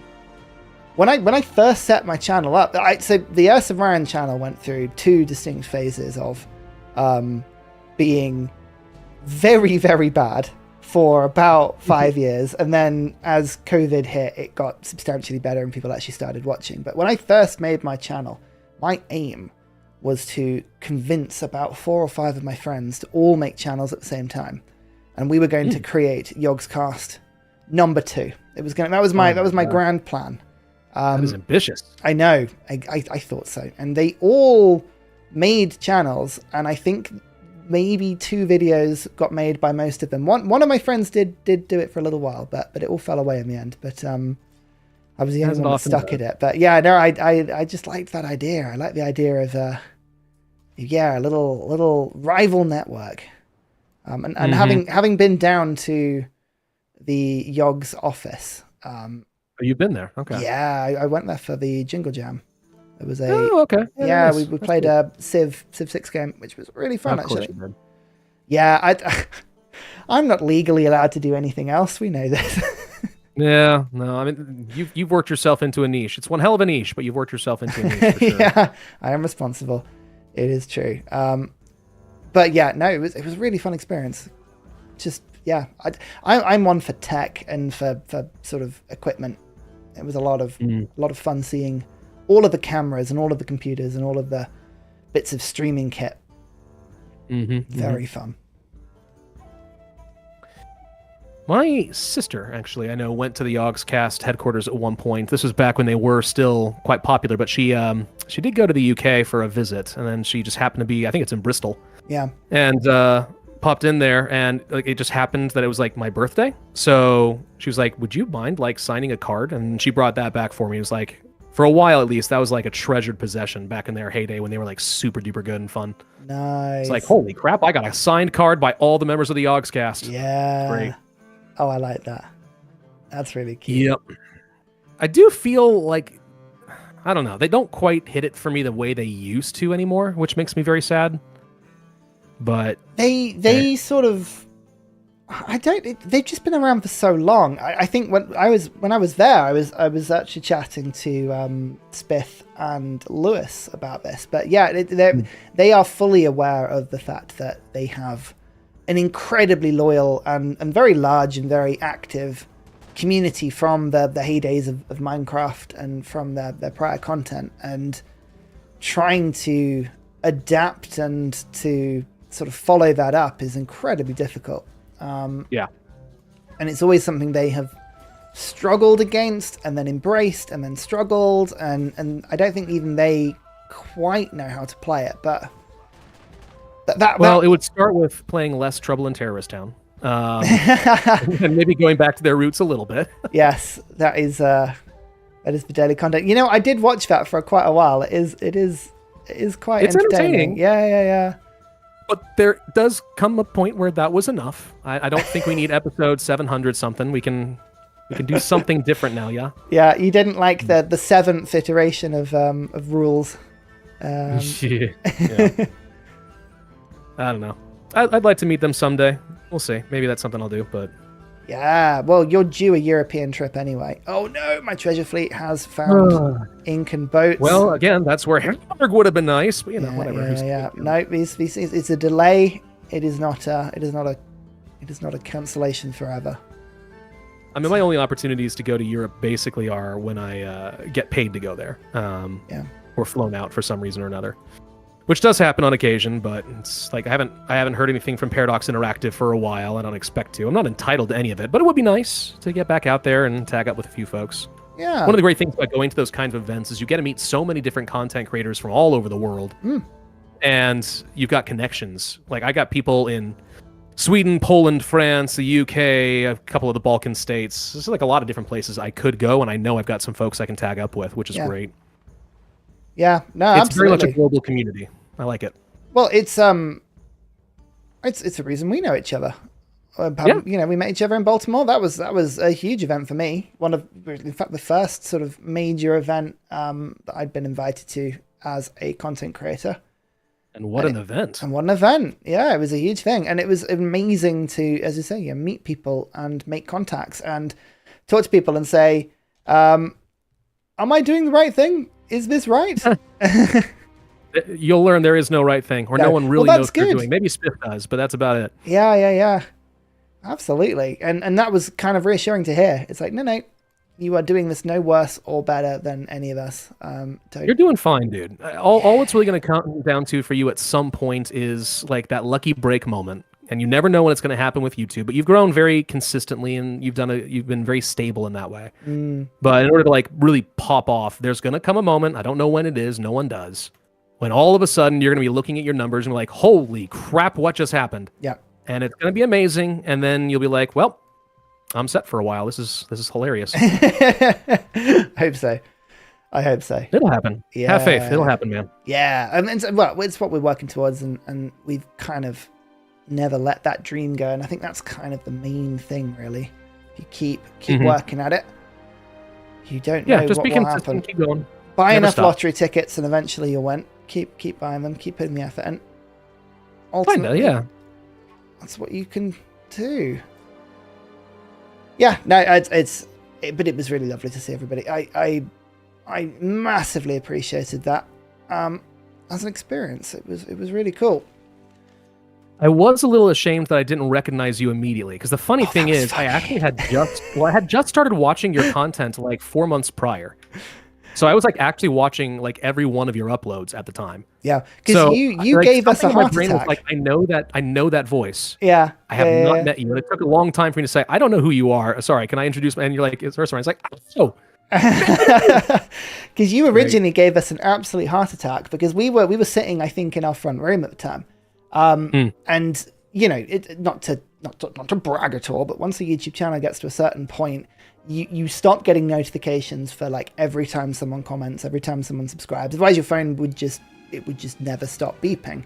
But you do get notified when someone with, you know, over 500,000 subscribers subscribes to the channel. So we were sat there and it's like, who is this?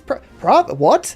And we just kind of all fled the room and we went straight to the computer and we were like, who is this person? Who is this person? Yeah, I was really flattered by that. That's great. Oh no, it was amazing. And then I was like, yeah, okay, right now I had my moment. I was like, I do know that name. You've been referenced by a few people. It's funny how these sort of circles of creators all kind of tangentially know each other. Like how many degrees of separation between you and Spiff or me and Markiplier or whatever it would be. Like it's never as many steps as you think. No, it really isn't. We do get around. Certainly do. But yeah, no, I remember that. It was really cool. I'm very flattered by that. That's actually amazing. I don't consider myself nearly that noteworthy, so that's awesome. Well.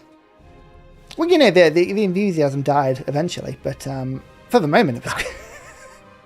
The enthusiasm died. All right, now I'm a little less flattered, but you know. Yeah, I watched Spiff for a long time and never noticed he had Civ content until I started watching Ursa, and that opened my eyes to some of Spiff's best content. Spiff is one of those enigma proofs of just keep trying ideas and eventually something sticks. I mean, I was talking to him about this, and he said that he remembers going to bed and waking up, and I think it was one of his Skyrim videos, one of the ones where it was like, can you beat Skyrim totally balanced with a minigun or something ridiculous like that? And he went to bed and woke up, and it was just booming, and that was the beginning of it. And he sort of stumbled into that perfectly balanced exploit formula, which took him years to get to. That is his channel premise. His entire channel is devoted to the exploits and strategies in games that to the uninitiated would seem like they are unintended. But the funny thing is that Civ is very much his hobby. He doesn't need to make Civ content, but I think he genuinely just enjoys the game. Certainly that's the impression that I've always had. It's just a bit of light therapy for him from time to time. He's a nice guy, honestly, and his wife is charming. Like, very, very cool folks. Yes. I like him a lot.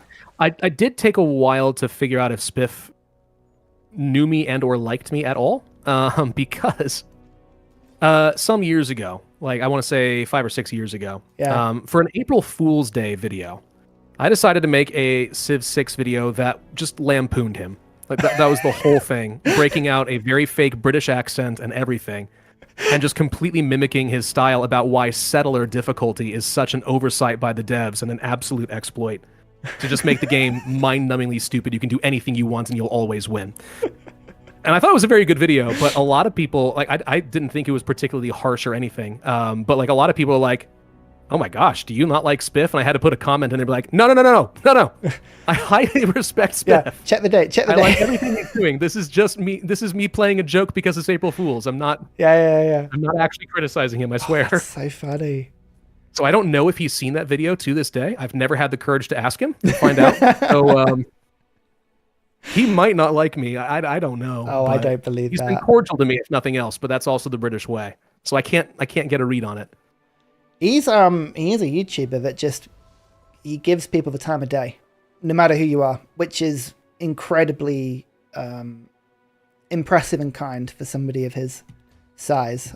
He's been very helpful on advice and sort of connections and random questions, as you have as well. To be fair, you are in the same category. You are forever giving time for my inane questions, which is always very kind of you.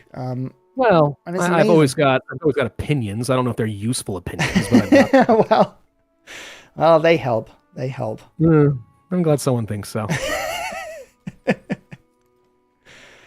Oh man, this treasure fleet has got very lost on its way back home. Please get home. How's that war going, by the way? It's ticking along. It's not been my most successful war. Okay. I will not lie, but it is ticking along. I have had a very horrible land battle that I have just about managed to hold, which has been good, but I've had a much more successful naval battle, and now I've managed to slip my naval units round to the back of their city, and I'm now just trying to take their capital, which would be... You're saying now would be a great time to attack you. Oh no. I would say... I'm kidding. No, we're good. We're good. I'm just saying. Absolutely. I mean, have you seen my yields lately? Oh, God. I love it. I love the way you've just embraced this. It is such a fun tactic. Let's have a quick look. Oh, the stone head. You've got the stone head. Very good. Mm-hmm. Very good. I want to see more monasteries. Where's the monastery spam? So the monasteries I'm having a little bit of trouble getting just because I urbanize too much naturally because I want buildings. So I have to start overbuilding a couple areas and migrating the population just to get some outskirts going. Yeah. To be fair though, between the company posts and the stoneheads, I've still got plenty of options, so it's not been hurting me so far. Yeah. It's And they all worth gain the same benefit. making new settlements, new towns, specifically for monasteries. Like, avoid resources. At this point, resources are they are a penalty for you. You can exist without them, you know? Yeah. Just avoid You're not placing them. next to a resource. It just couldn't be next to an urban district. Maybe I'm wrong. Yes, it can't be next to an urban district, so you can still. Yeah. But if you don't have resources, you can put as many farms down as you want and just monastery spam, which is very highly entertaining. Just for the happy, like you'll be celebrating every other turn. It's quite amusing. Yeah, I do need to do more of that. I feel like maybe I don't know. I got to find ways of getting some more population. My growth is not outstanding. I've kind of hit that cap around like 35 population where I'm kind of slowing down. But if I can get a little bit more, it's just my instinct is every time I get a new pop, it's like, oh, good, toss it into a specialist. I need to get more specialists so I can get that science legacy and stuff like that. Well, you've gone for a variation of this, of the strat. No, what? Oh, my entire army was... I had an entire army that was just sat on a navigable river, and it just flooded. No! And I lost one embarked troop. My naval commander, who was level 4, has just died. I think hopefully they'll respawn. But that is not a good space for my fight. I am so sorry. That hurts. That's all right. That is proof that I just need to get good. But okay, I still took the capital. All right. There you go. We did it. That's fine. Does this have treasure? Or have I just pointlessly taken a settlement for no reason whatsoever? It's never pointless. If nothing else, you can rub it in their face. Yep. Right. Well, I blame them entirely for that. All right. You somehow, Pachacuti, were responsible. Can I take... The problem I have with some of these placements I've got for monasteries and stuff is it turns out a lot of them are really good tiles. Yeah. And placing down some buildings would be amazing. I have to keep reminding myself, don't do it. That 7 production armory looks tempting. Don't do it. Yeah.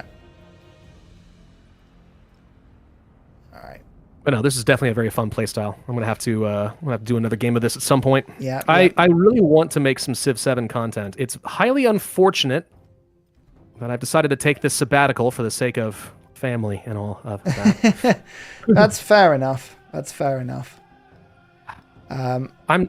game. The thing I like about the game is it's one of those experiences where you can balance story and gameplay. It's a very, very strategic game, but at the same time, you have a lot of opportunity to build an empire with a narrative, to play the map. You used to be able to do a lot of things like name your cities and stuff like that, but there's a lot of personalization you can make in the game, which is fun. So I of all of the games to have plonked on, it is a good, fun one for just diverse content. Yeah. Which I do like. Yeah, with all the mixing and matching and the broken combos, oh my god, you can get a lot of good content out there for sure. The clickbait is real. Oh yeah, which I should do. I refuse, but I should do. Oh, embrace it. No, I'm one of those. So I'm one of those few YouTubers who has my own code of ethos and principles that I refuse to break, even though I should. Like, I've never done an integrated ad, ever. Oh, really? Like Raid Shadow Legends and stuff. I have probably passed on, I kid you not, maybe like $100,000 or $200,000 over the years. Wow. Because I won't do them. I just hate them. I hate them so much. I hate that YouTubers do it. I know why they do it. I don't blame them for doing it, but I hate it. So, like, I just won't do it. I may have to change that now, depending on how the second kid works out. But yeah. So there's that, and then clickbait. I understand the meta. I understand the, oh my god, lol kind of thing and how it gets people. I understand it. I really do hate it. Yeah, absolutely. It's such a difficult line. Like, I understand why people do the integrated ads, and I've done a couple myself. You've got to just find your own line, haven't you? You do.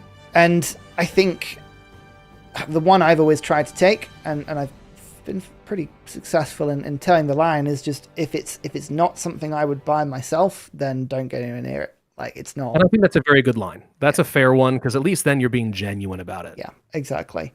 So yeah, you're right. Plus, it depends, doesn't it? Yeah, if you've got kids, you're like, all right. Right. And this is why I don't begrudge people for doing it. Like, it's a living. Yeah. So, but the thing is, like, you know, as you know, I do actually have a job. You know, I do my full-time work as well. So, like, I don't need to do this for money. I can do YouTube because I just genuinely enjoy doing it. And if that's the case, why, I guess, kind of sully myself with something I don't like? You know, I might as well just accept that this is what it is and enjoy it for what it is, and then not give in to something that I personally don't like. Yeah. Well, I mean, it's clearly held your channel back as well. It absolutely has. No, I mean, you're joking, but I'm serious. It actually has. Unironically, it has seriously held back my channel. Really? There's no reason I couldn't have... I don't think there's any reason if I followed the metas and did things, I couldn't have 1 million subscribers on some stuff. Yeah. But it's not the kind of content I want to make. And there's no reason I couldn't have my house paid off right now because I've been doing all the Raid Shadow Legends ads. But, like, I would feel bad about it, and I would stop liking YouTube as much. Yeah. And this is still an outlet and a hobby for me. Yeah. So, you know, I've talked to the Spiffing Brit about it, and it's like, I know I'm doing everything wrong. Like, I am doing everything wrong. I am the worst successful YouTuber out there. But, like, this is how I would prefer to do it. That's quite a good tagline, actually. I want to play it. Yeah, no, yeah, it kind of is. I could use that as a marketing ploy. But no, it's just not how I want to do it, so it's not what I do. Yeah, fair enough. Fair enough. No, you do you, man. I'm not judging you on that. I'm just be clear. Do you on that. I feel no judged. Judgment on my end. It's just not my style. Yeah. No, I absolutely, like, everyone's got to find their own line, and it also, I think it depends a little bit on how you want to sort of put your channel out. Yeah, it's difficult, isn't it? This conversation would be such a good intro to a sponsored ad. Oh, don't even tempt me. Could you imagine if we had a full-blown conversation about how ads were awful, and then I went straight into a Raid Shadow Legends ad? That would be... I feel judged. This sends me to my sponsor, BetterHelp. Oh, God. I think part of my hatred for this stuff is just, like, I know a lot of how the sponsored ads and stuff kind of works for... like how they really don't give creators that much control over, like, the message and how they're going to say things, so it often can't be genuine. There's, like, a lot of problems with that kind of stuff. But, like, actually, I don't even know where I was going with this. Where was I going with this? Help me. No, it's you want to have the creative autonomy on adverts to be able to actually make a genuine advert. Not only that you know, doesn't sap interest from your video, but also doesn't missell the product or doesn't compromise your integrity, or there's a lot of stuff that you've got to balance. And when you've got a lot of hoops to jump through, you end up jumping in an incredibly awkward position, you know, as your limbs are all tied up and you're not really sure where you're going. It can be a very difficult process. 100%. It's also, for me, it can be an unnecessary reminder of the perils and joys of working in a corporate environment where you have, say, I don't know, you're given a certain amount of time to make the advert, call it 3 weeks, and you get back within a week and say, here is the first draft. You have two rights of reply. Let me know about it. And they give you 13 days of no contact. And on the day that it's due, they say, oh, yeah, by the way, just one minor change. Can you change everything? And you think, that does happen. Yeah, that's true. No. That's another thing I'm glad to miss out on. I don't have to do that. I don't know. Yeah. That can be one of the more fun components, but I've only been in that sort of area for a little while. Like I actually, we don't get a huge amount of advertising requests, so we don't have to say no to many of them. Yeah, give it time, you'll get there. Trust me, it'll happen. When we get some weird ones, Oh man. Yeah, but a lot of those are scams. You can't trust that at all. Oh no, you have to be so careful. That is absolutely people from. Let's see. I've had a bunch from Eastern Europe and a bunch from Southeast Asia in particular. Those places. There's actually it seems discriminatory, but like in some content creator stuff I'm with, there's kind of a lot of people who, like, if they see it's like from a Polish email address, it's an automatic block, and it's like that's not really fair because I've had a lot of really good folks from Poland, like let's say videos contact me, but like that's how it's gotten. Is there's such reliable scams out there that prey exclusively on content creators. It's awful. Yeah, absolutely. It can be really, really. Do more trade routes with me. Okay. Here, yay! More traders. Let's do it. I am a big believer in trade. I think it brings the world together and makes me money. Exactly. I like it. I am a huge fan. Did you see Machu Picchu? Has it been built yet? It has not been built. That is a good question. I don't even know Which unlocks... I'm trying to remember what unlocks Machu Picchu. That is... Not there. Good question. Huh? Where is it? Oh, urban planning. Oh. Urban planning. I've had that for forever. I don't think I can build Machu Picchu. No, it's not showing up anywhere. I think it has to be, on a certain type of mountain. Oh, there it is. Hello. Resource capacity, culture, gold, buildings adjacent to the wonder. It's not that great. It's okay. Unless this stacks in some way that is scripted that I don't know about. Are you going to blow my mind with that? Specialists. That's the big one. Yeah. That's fine. I get that. Yeah. Why are the resources not showing in the city? I don't know. But here are some truffles. I took a settlement in a peace deal, just like some 2 population settlement, and it is so far away from everything else. Like, it is useless. It is nothing but a drain upon my economy. Well, that'll teach you for being aggressive and imperialistic. Have fun. Yeah, absolutely. Ooh.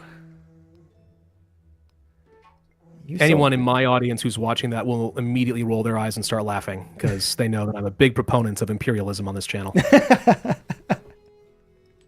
Back in EU4 days, Europe Universalis 4, it's toward the end of the game, like you can get imperialism as like a justification of war on literally anyone in the world because, like, screw it, they'll be better off in my nation, right? That's just kind of the mentality to it.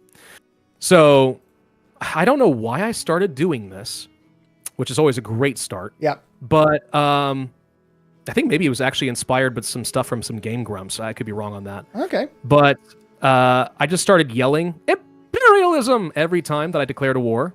And it got louder and more raucous every single time until it just turned into this almost like Kamehameha thing from Dragon Ball. Just screaming imperialism at the top of my lungs and then declaring war on people. So I made a t-shirt and it became a meme for a while. And then I stopped playing U4 and now no one knows it anymore. But that's how that got started. I like that. It feels to me, if I could be so bold, that you were born the wrong side of the Atlantic. You just get on board with imperialism. What are you talking about? Good sir. We have an empire here, and yeah, you have been invited. The best bit, I mean, you don't have to say yes. You just automatically get accepted. It's wonderful. No, see, the thing is, I'd have maybe not your empire. You guys chose to de-imperialize, and I just couldn't stand for that. I wouldn't be able to do that. No. Keep the colonies under your under a tight leash. You know, that'd be my approach. I would not do well over there, I think. It's all a joke for those who get it. By the way, it's all a joke. I'm not actually imperialistic. I know. He is. No, I know. Totally. I know. You never know what's going to get clipped out of context. You got to throw that out there. Make sure people know. I know. Oh, why are people spying on me? Do they not know of your existence, Pravus? I don't know. Your yields are huge. I'm spying on all of them. Absolutely. I missed the EU4 series. There you go. Got some See? people in here. Now, to be fair, those were also in the days when, like, you could get away with doing like a 100 episode series. Oh, those were the glory days. Yeah, those were great times. Oh, I miss them. But yeah, no, you can't do that anymore. So now EU4 is all like, oh, can you you can do this really wacky thing in like 20 minutes, and it's this stupid meme that like you should never do in the game. It's completely breaking all the rules and the intent of the game. I don't know. Not my cup of tea. There's other people who are way better at it than I am, so I leave it to them. Yeah. So when you used to do these were good times when you could just, as you say, 120 episode a series. Yeah. When you filmed those, did you film it typically in one big go, or did you break the episodes up and do like an intro and an outro for each one? Like how? Oh, I would do an intro and an outro for each one. You would do. Yeah, I would. I mean, I would do like recording in batches. You know, I'd sit down like, all right, so I got 3 hours on a weekend. There was barely any editing in those days too.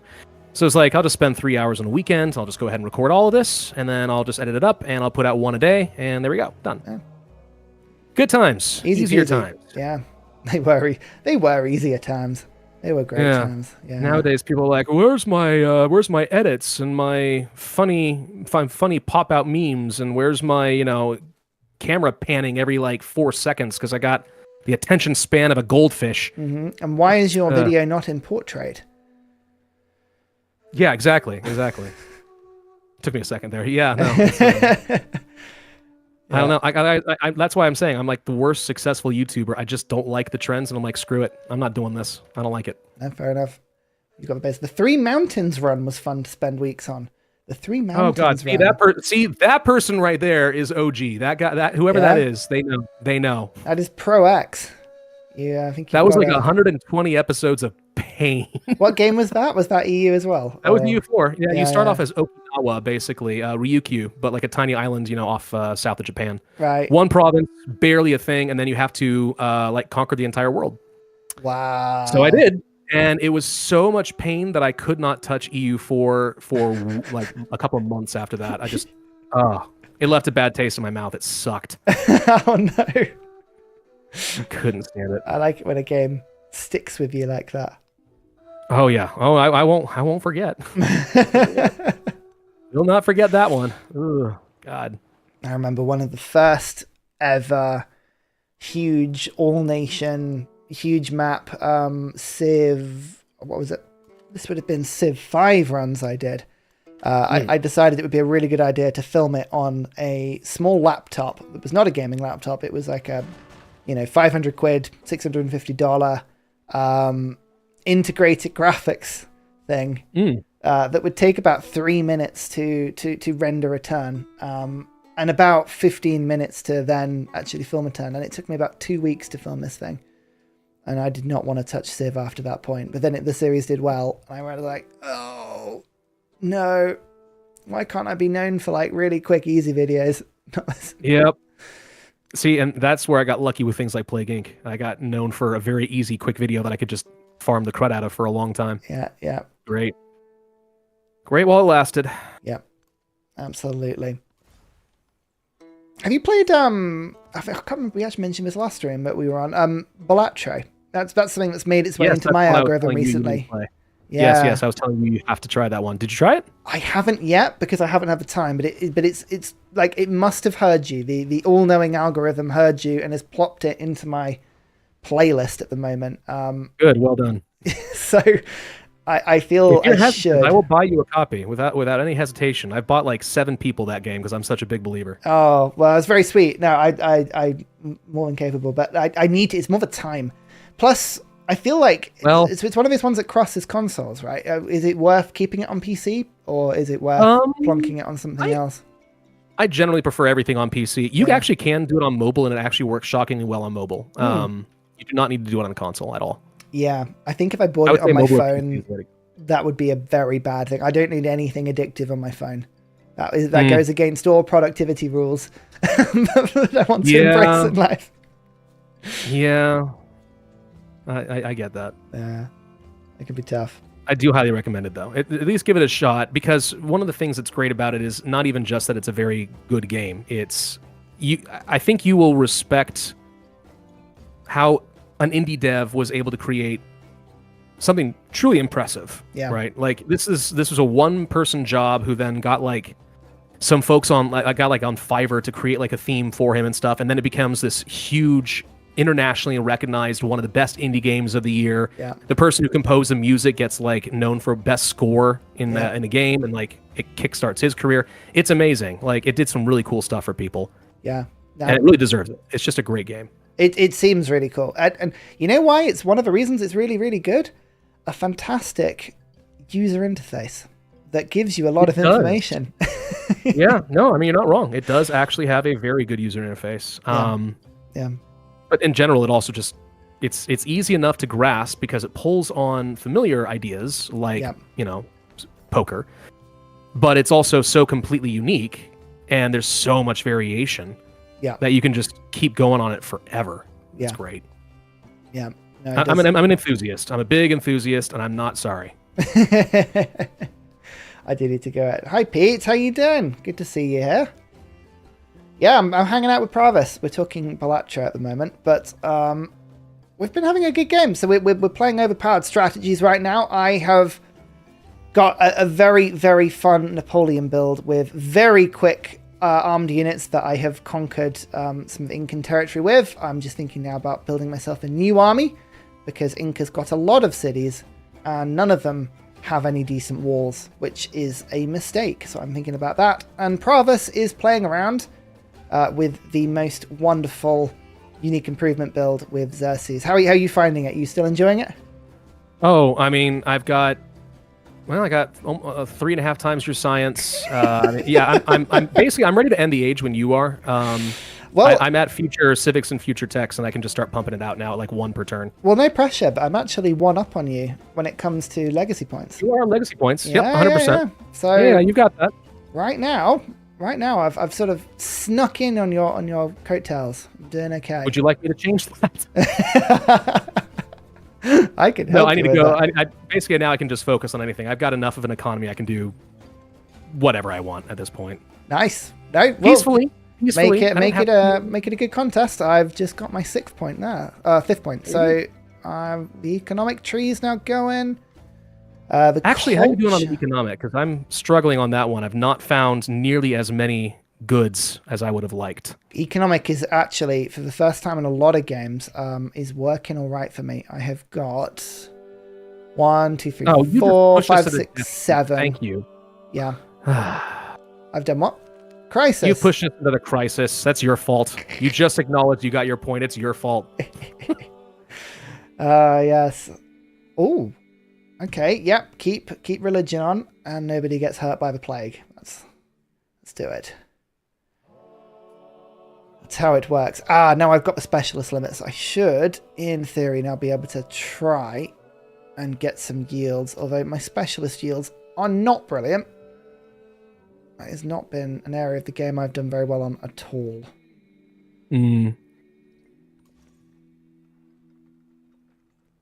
So go ahead. No, go ahead. I was going to say, Machapa Hit decided to declare war on Ibn, and now I'm stuck in this war in the continent that I have no interest in being involved in. It's just like, I want to go do some conquistadore stuff. I don't want to sit here. This is a waste of my time. But no, they can't just get along. We can't get along. No. Why can't we be friends?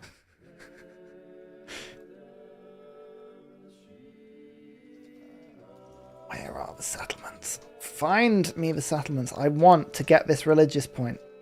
That is a holy city. Why can't we convert holy cities? Because we just can't.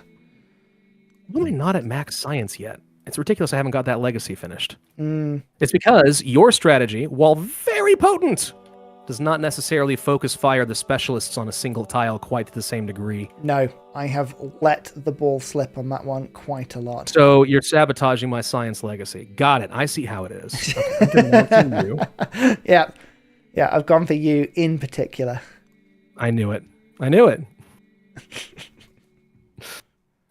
can't find any. There should be some natural wonders on this distant lands. I've got a conquistador looking for them, but I cannot for the life of me find any.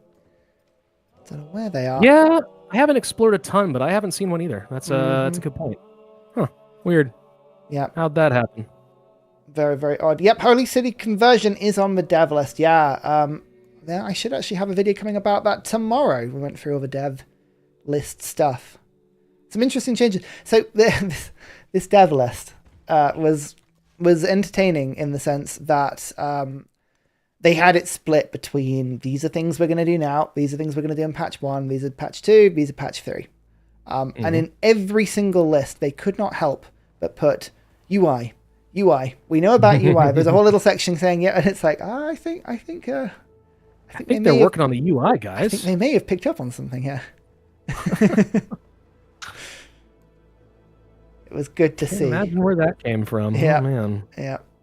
No, I'm all approving.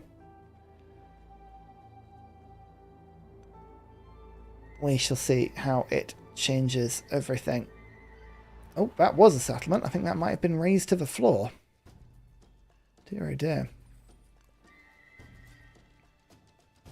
Okay, I really need to get my science score up now. How are we going to do this? What's the play? Build a hospital. Actually, that's not a bad play at all. That should be easy enough.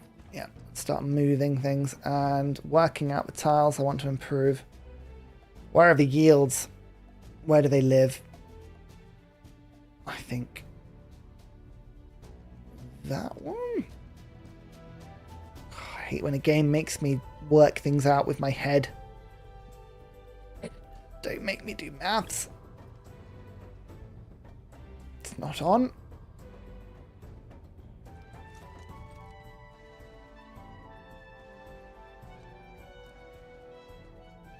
UI polish. Yeah, there's a good Reddit post where someone had put, oh, they want more Polish.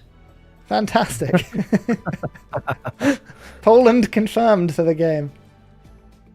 I did enjoy that. There are a lot of civs that I really expected to be in this game, and I was surprised they were not. Yeah? Anyone? Poland's one of them. Yeah. Oh, Civ 5 Poland. Now that's a Civ I miss. That was a good civ. Which is so versatile and powerful. That was back in the days as well, where the Civ bonuses in Civ 5 really weren't very... they weren't crazily different in power. So, like, the base core game for Civ was very, very similar, regardless of who you played. Like, you were trimming around the edges of your abilities and your scores when you picked your leader. Which was funny. So when Poland appeared, and it was like, you just get a 3 social policy every single age. And all of these social policies, in some cases, did just as much as entire Civ abilities. But you get like 8 of them. That was a fun moment. Did enjoy that. Let's try and put this. Are there any cards that improve specialist yields? There have to be somewhere. Sure. Oh, yeah. Oh, no, that's science adjacency. Well, Or is I think that stacks, does it not? It does. I think there are, in the next age, you're thinking of like humanism or whatever it is that does do the whole culture and science on specialists. Yeah.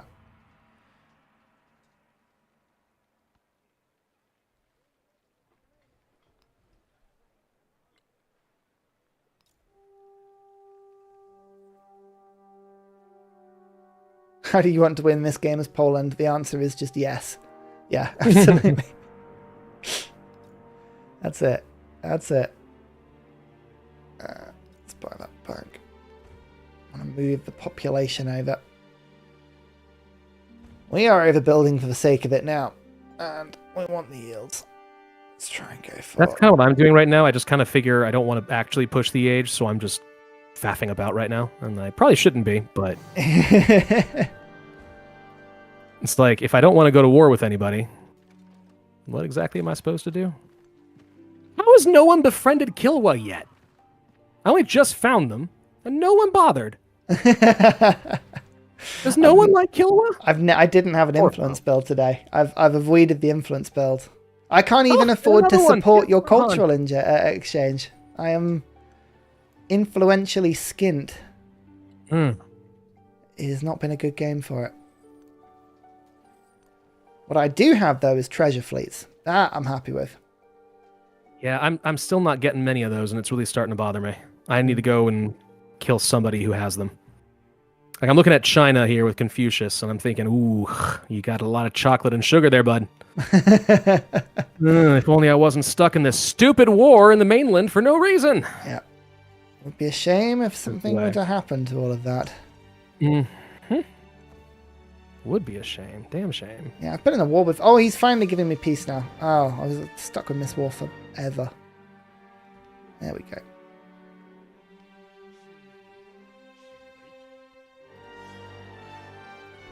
Pretty soon I'm going to have no choice but to start pushing the age, so just be warned. Do it. No. Embrace. Go for whatever play you want. I wholeheartedly encourage it. It's not what I want to do. It's not what I want to do. I literally will have no other options here pretty soon. I may have flown a little too close to the sun. My science is obscene. And I can't even use it. So, you know the best bit about your build is that when the age rolls over, you lose all of your buildings, and the specialists that have no buildings to work, they all deactivate. So it's the way the game pegs people back. You have a load of yield, you roll the age over, and then you have less yield. However, ageless buildings don't change, and every single one of these unique improvements are ageless buildings. So you will find when you go through to the next age, your yields don't really decrease at all. There is a very good point. No rubber banding whatsoever, and it is so good. I did not think of that, and yeah, okay, that's actually obscene. Wait a minute. Yeah, this may have to get nerfed just a little bit. Yep. I mean, I think that's why Xerxes is probably at the moment my favorite leader. In both forms. I love the combat version, and I love the economic version. He's just a lot of fun. Well, to be honest, the +1 per age is nice, but like just the memento alone would make this super worthwhile. Yeah. Like you don't even have to play a Xerxes. This could work for anyone if you can bring along that memento. Yeah. Absolutely. He makes it work even more. Absolutely, you could have someone like Catherine who's converting all of the culture into science. You could have all kinds of people. Yeah, no, you're right. It doesn't have to be him, which is the fun component of it. So I think I can probably scrape another economic point. I'm struggling to get relics because the AI has not settled enough settlements on this new land for me to convert. That's a shame. I know, which has been how inconsiderate. Highly inconsiderate, yeah.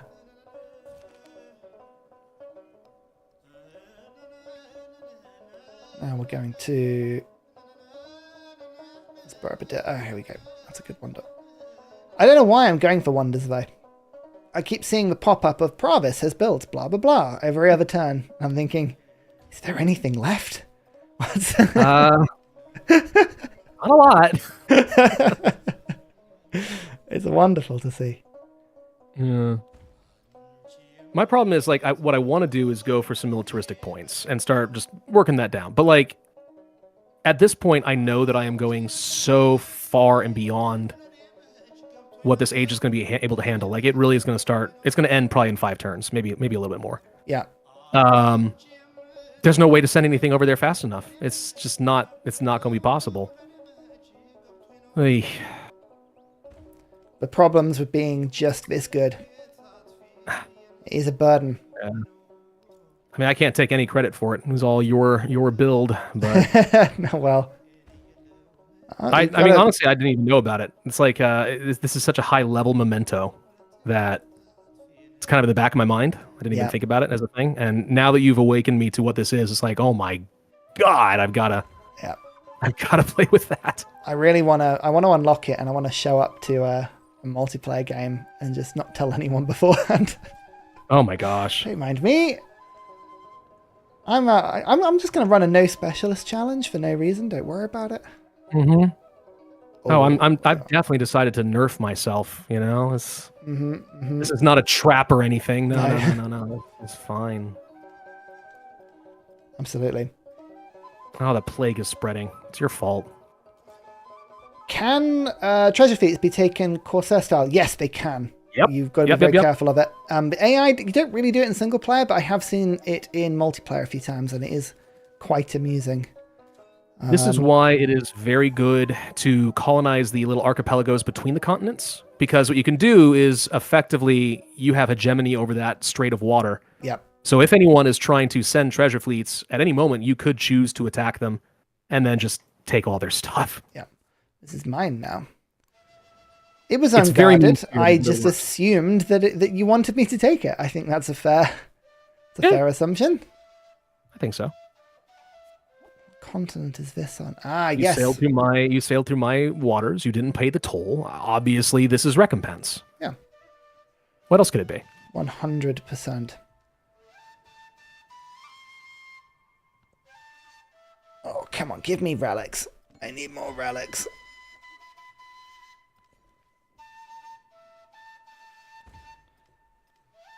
England may be a modern era civ. Yes, Great Britain has been confirmed as modern age civ, which I'm looking forward to seeing.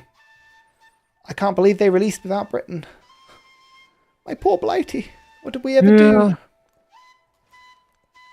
What did we ever do wrong? All right. Oh, I found the settlements. Here they are. Okay. Now we can missionary spam. They cannot bring quick movement in quick enough. That is something I would love to see.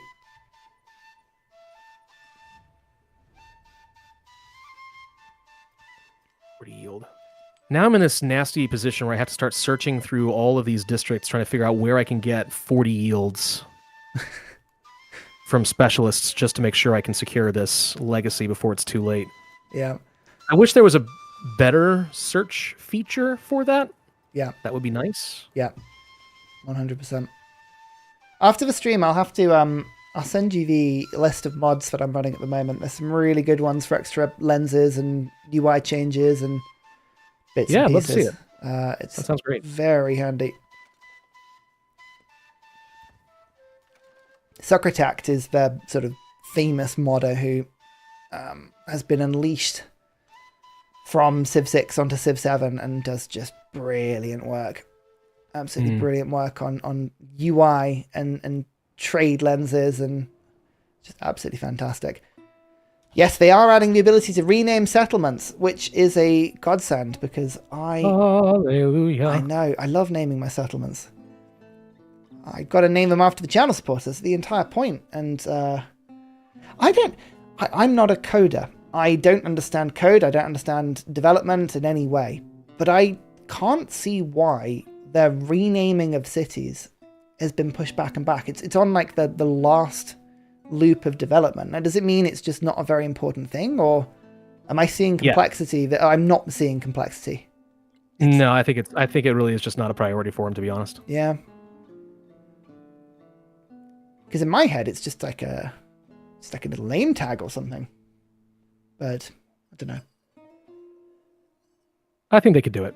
I haven't seen any evidence of Carl in the stream yet, so maybe he could have answered that for us. But yeah, I don't know. Yes, maybe. Oh, Where is he when you need him? Gosh dang it, Carl. Get over here. What is this, a Friday? Actually, he's in the office. He should be on stream. Haha. See? The guy tunes into all your stuff. He should be here. There's no excuse. Naming commanders is useful. It's all flavor. That's the thing. It's one thing that I mean, did you play much Millennia when it came out, or did you dodge that one? Yes, I did. I had some sponsored segments for that as well, but I did play a fair bit of that. Yeah. So Millennia had an ability to rename your armies, which felt really cool. So you could have cool armies walking around and, you know, with their little T-pose combat animations and whatever. But the problem was whenever you added units or took them out of armies, it renamed them. So your first Roman army would become your 722nd Roman army within a few turns as you just moved units around. They didn't stick, which was the most annoying thing. I could see that being true, yeah. Yeah, it's very odd. Millennia had a lot of issues. I never Could have been a played good it game. from the first DLC onwards. I only ever played the base launch. So obviously, like, I know they did a lot of pre-settlement DLC, and I think they brought in a lot of bits and pieces, but I haven't actually checked in. Yeah, I haven't either. And I'm probably not going to. But it had a lot of potential to be a really cool game. Yeah, it did. I am trying to advance turns, but this settlement in unrest due to the plague is refusing to let me select a production and just advance. Oh, I see. You might need to shift enter once you're done with your turn then. I'm doing that, and it does not want to play games with me. Oh, no. That is frustrating. Huh. Oh, that's interesting. Kind of wishing we had put it on a timer now. It's the issue just a little bit. So try. Wait, got it. You This got one it. worked. Hey, there you go. 18 times the charm. Yeah. If that's the chat is saying if that doesn't work, try buying a physician. So the physician, it just stops your settlement from being in revolt. It doesn't actually help the plague. The plague is just a thing. The plague. It is just the plague. Yeah, exactly. Or I think, yep, both of my major cities currently have it. I'm very comfortable and familiar with plagues. Thank you very much. We do them well. I might be slightly known for my plaguing. I understand. Oh, yes, I am familiar.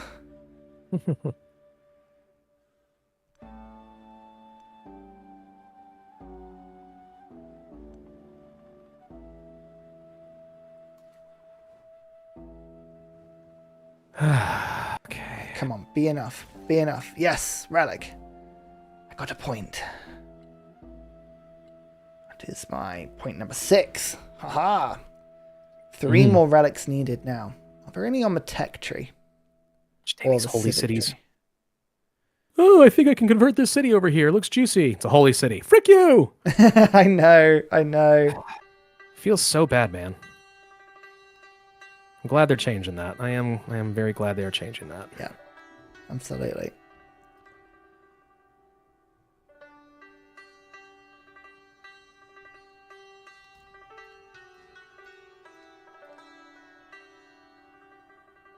Things, I'm trying to do my best to convert everything, but every time I look away, things have unconverted themselves.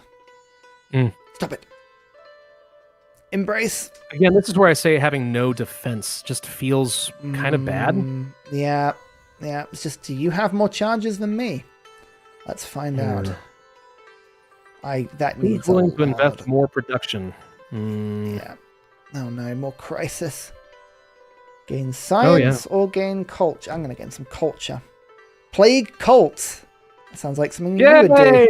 That sounds like a promise, though. I mean, you did invite me into this game. I'm sorry. It was an inevitability. There was going to be a plague. It was going to happen. I'm glad we got to see it together. That was nice. That was a good thing.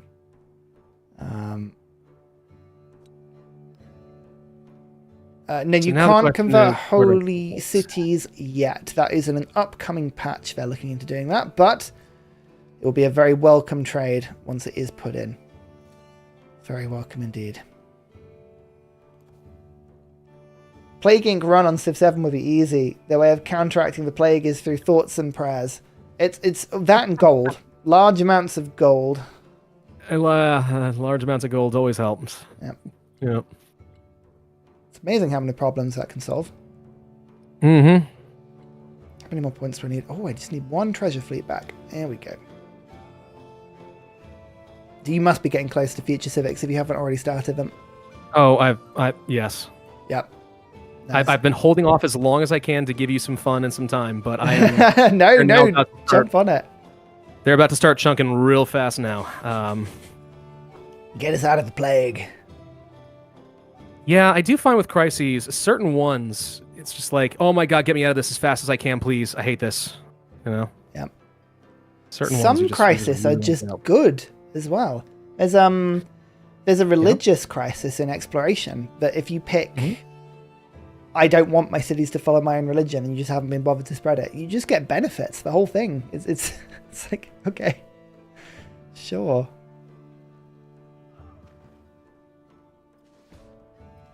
Oh no! One of my units just died. No. Oh, I've lost a tercio from plague. Oh yeah, move the units out of the plague cities. That would be a sensible thing to do. Yeah. You can survive the plague. You'll be fine. Step up a lip and you're onwards. God. Let's get some settlement limit now.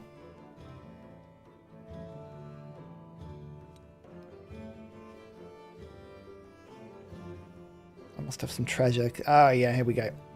Bam. Okay, the points. Okay, the game is now... We've only got 91%. There is only a little bit of time left now. Well... Oh, you have just jumped on a bunch of points there. Yeah, I got a few. There we go. It's going to be close. It will be. Which, my own darn fault. It's very much a, hey, I had this huge opportunity, and just like the day of the AI I was complaining about, squandered it.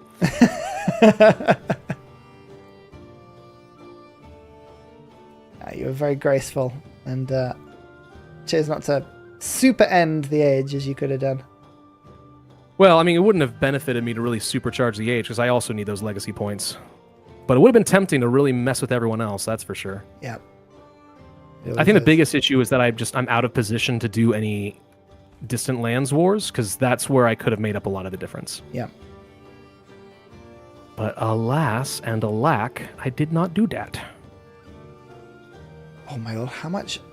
I'm not saying I might have stolen some science, but I just stolen more, I think about 15 turns worth on Not from me. All right. Now I can get future tech in 0 turns. What on earth? I have a lot of science. There's an outrageous amount of science. Something from me might be worth a bit. Yeah. Yeah. Oh, is the plague gone? Nope, no. It's not gone. That's still very unhappy. Definitely not gone.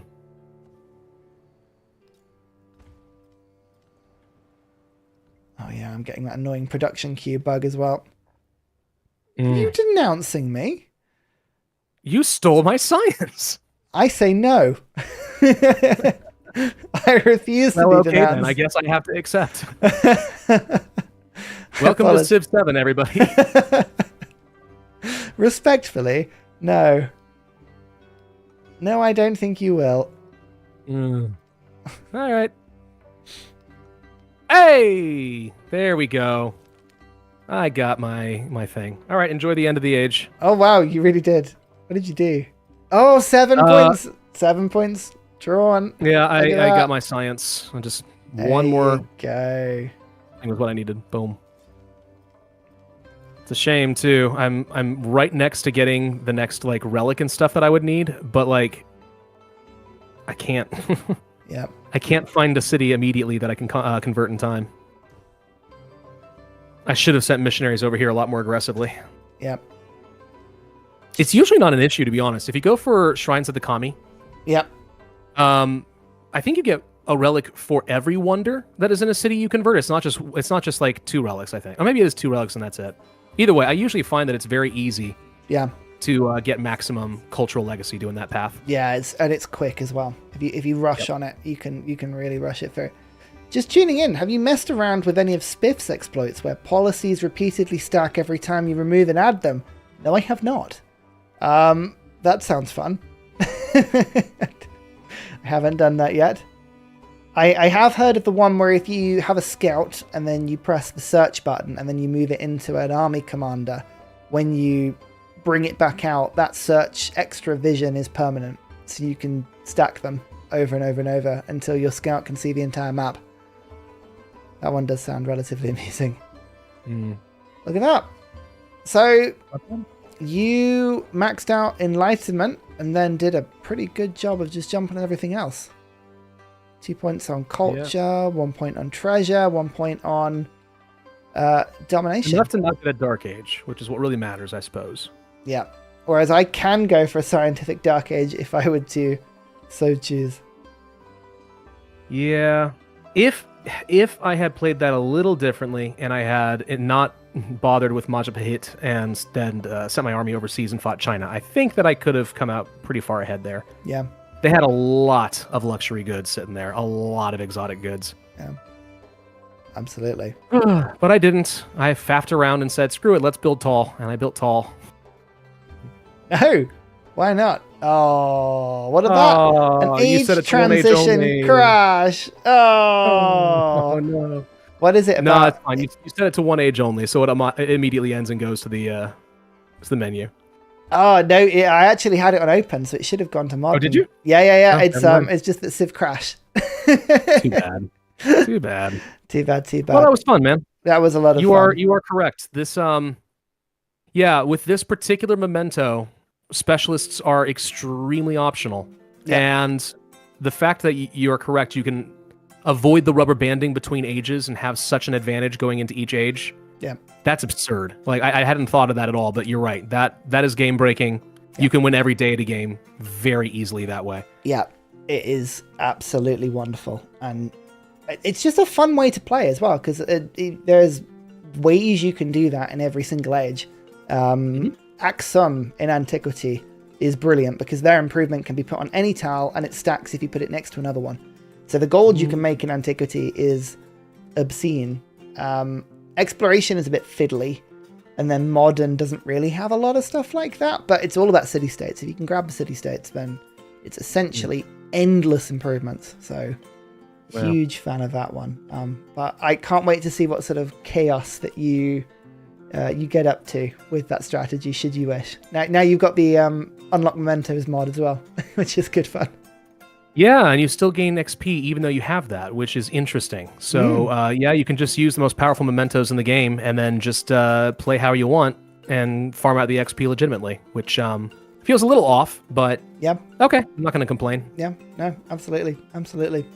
It's a lot of fun. But hey, thank you so much for playing. That was a lot of fun. I really enjoyed it. I wish hope your audience enjoyed. By the end of it, I think my science got up to about 900, and culture was around 600. So it worked.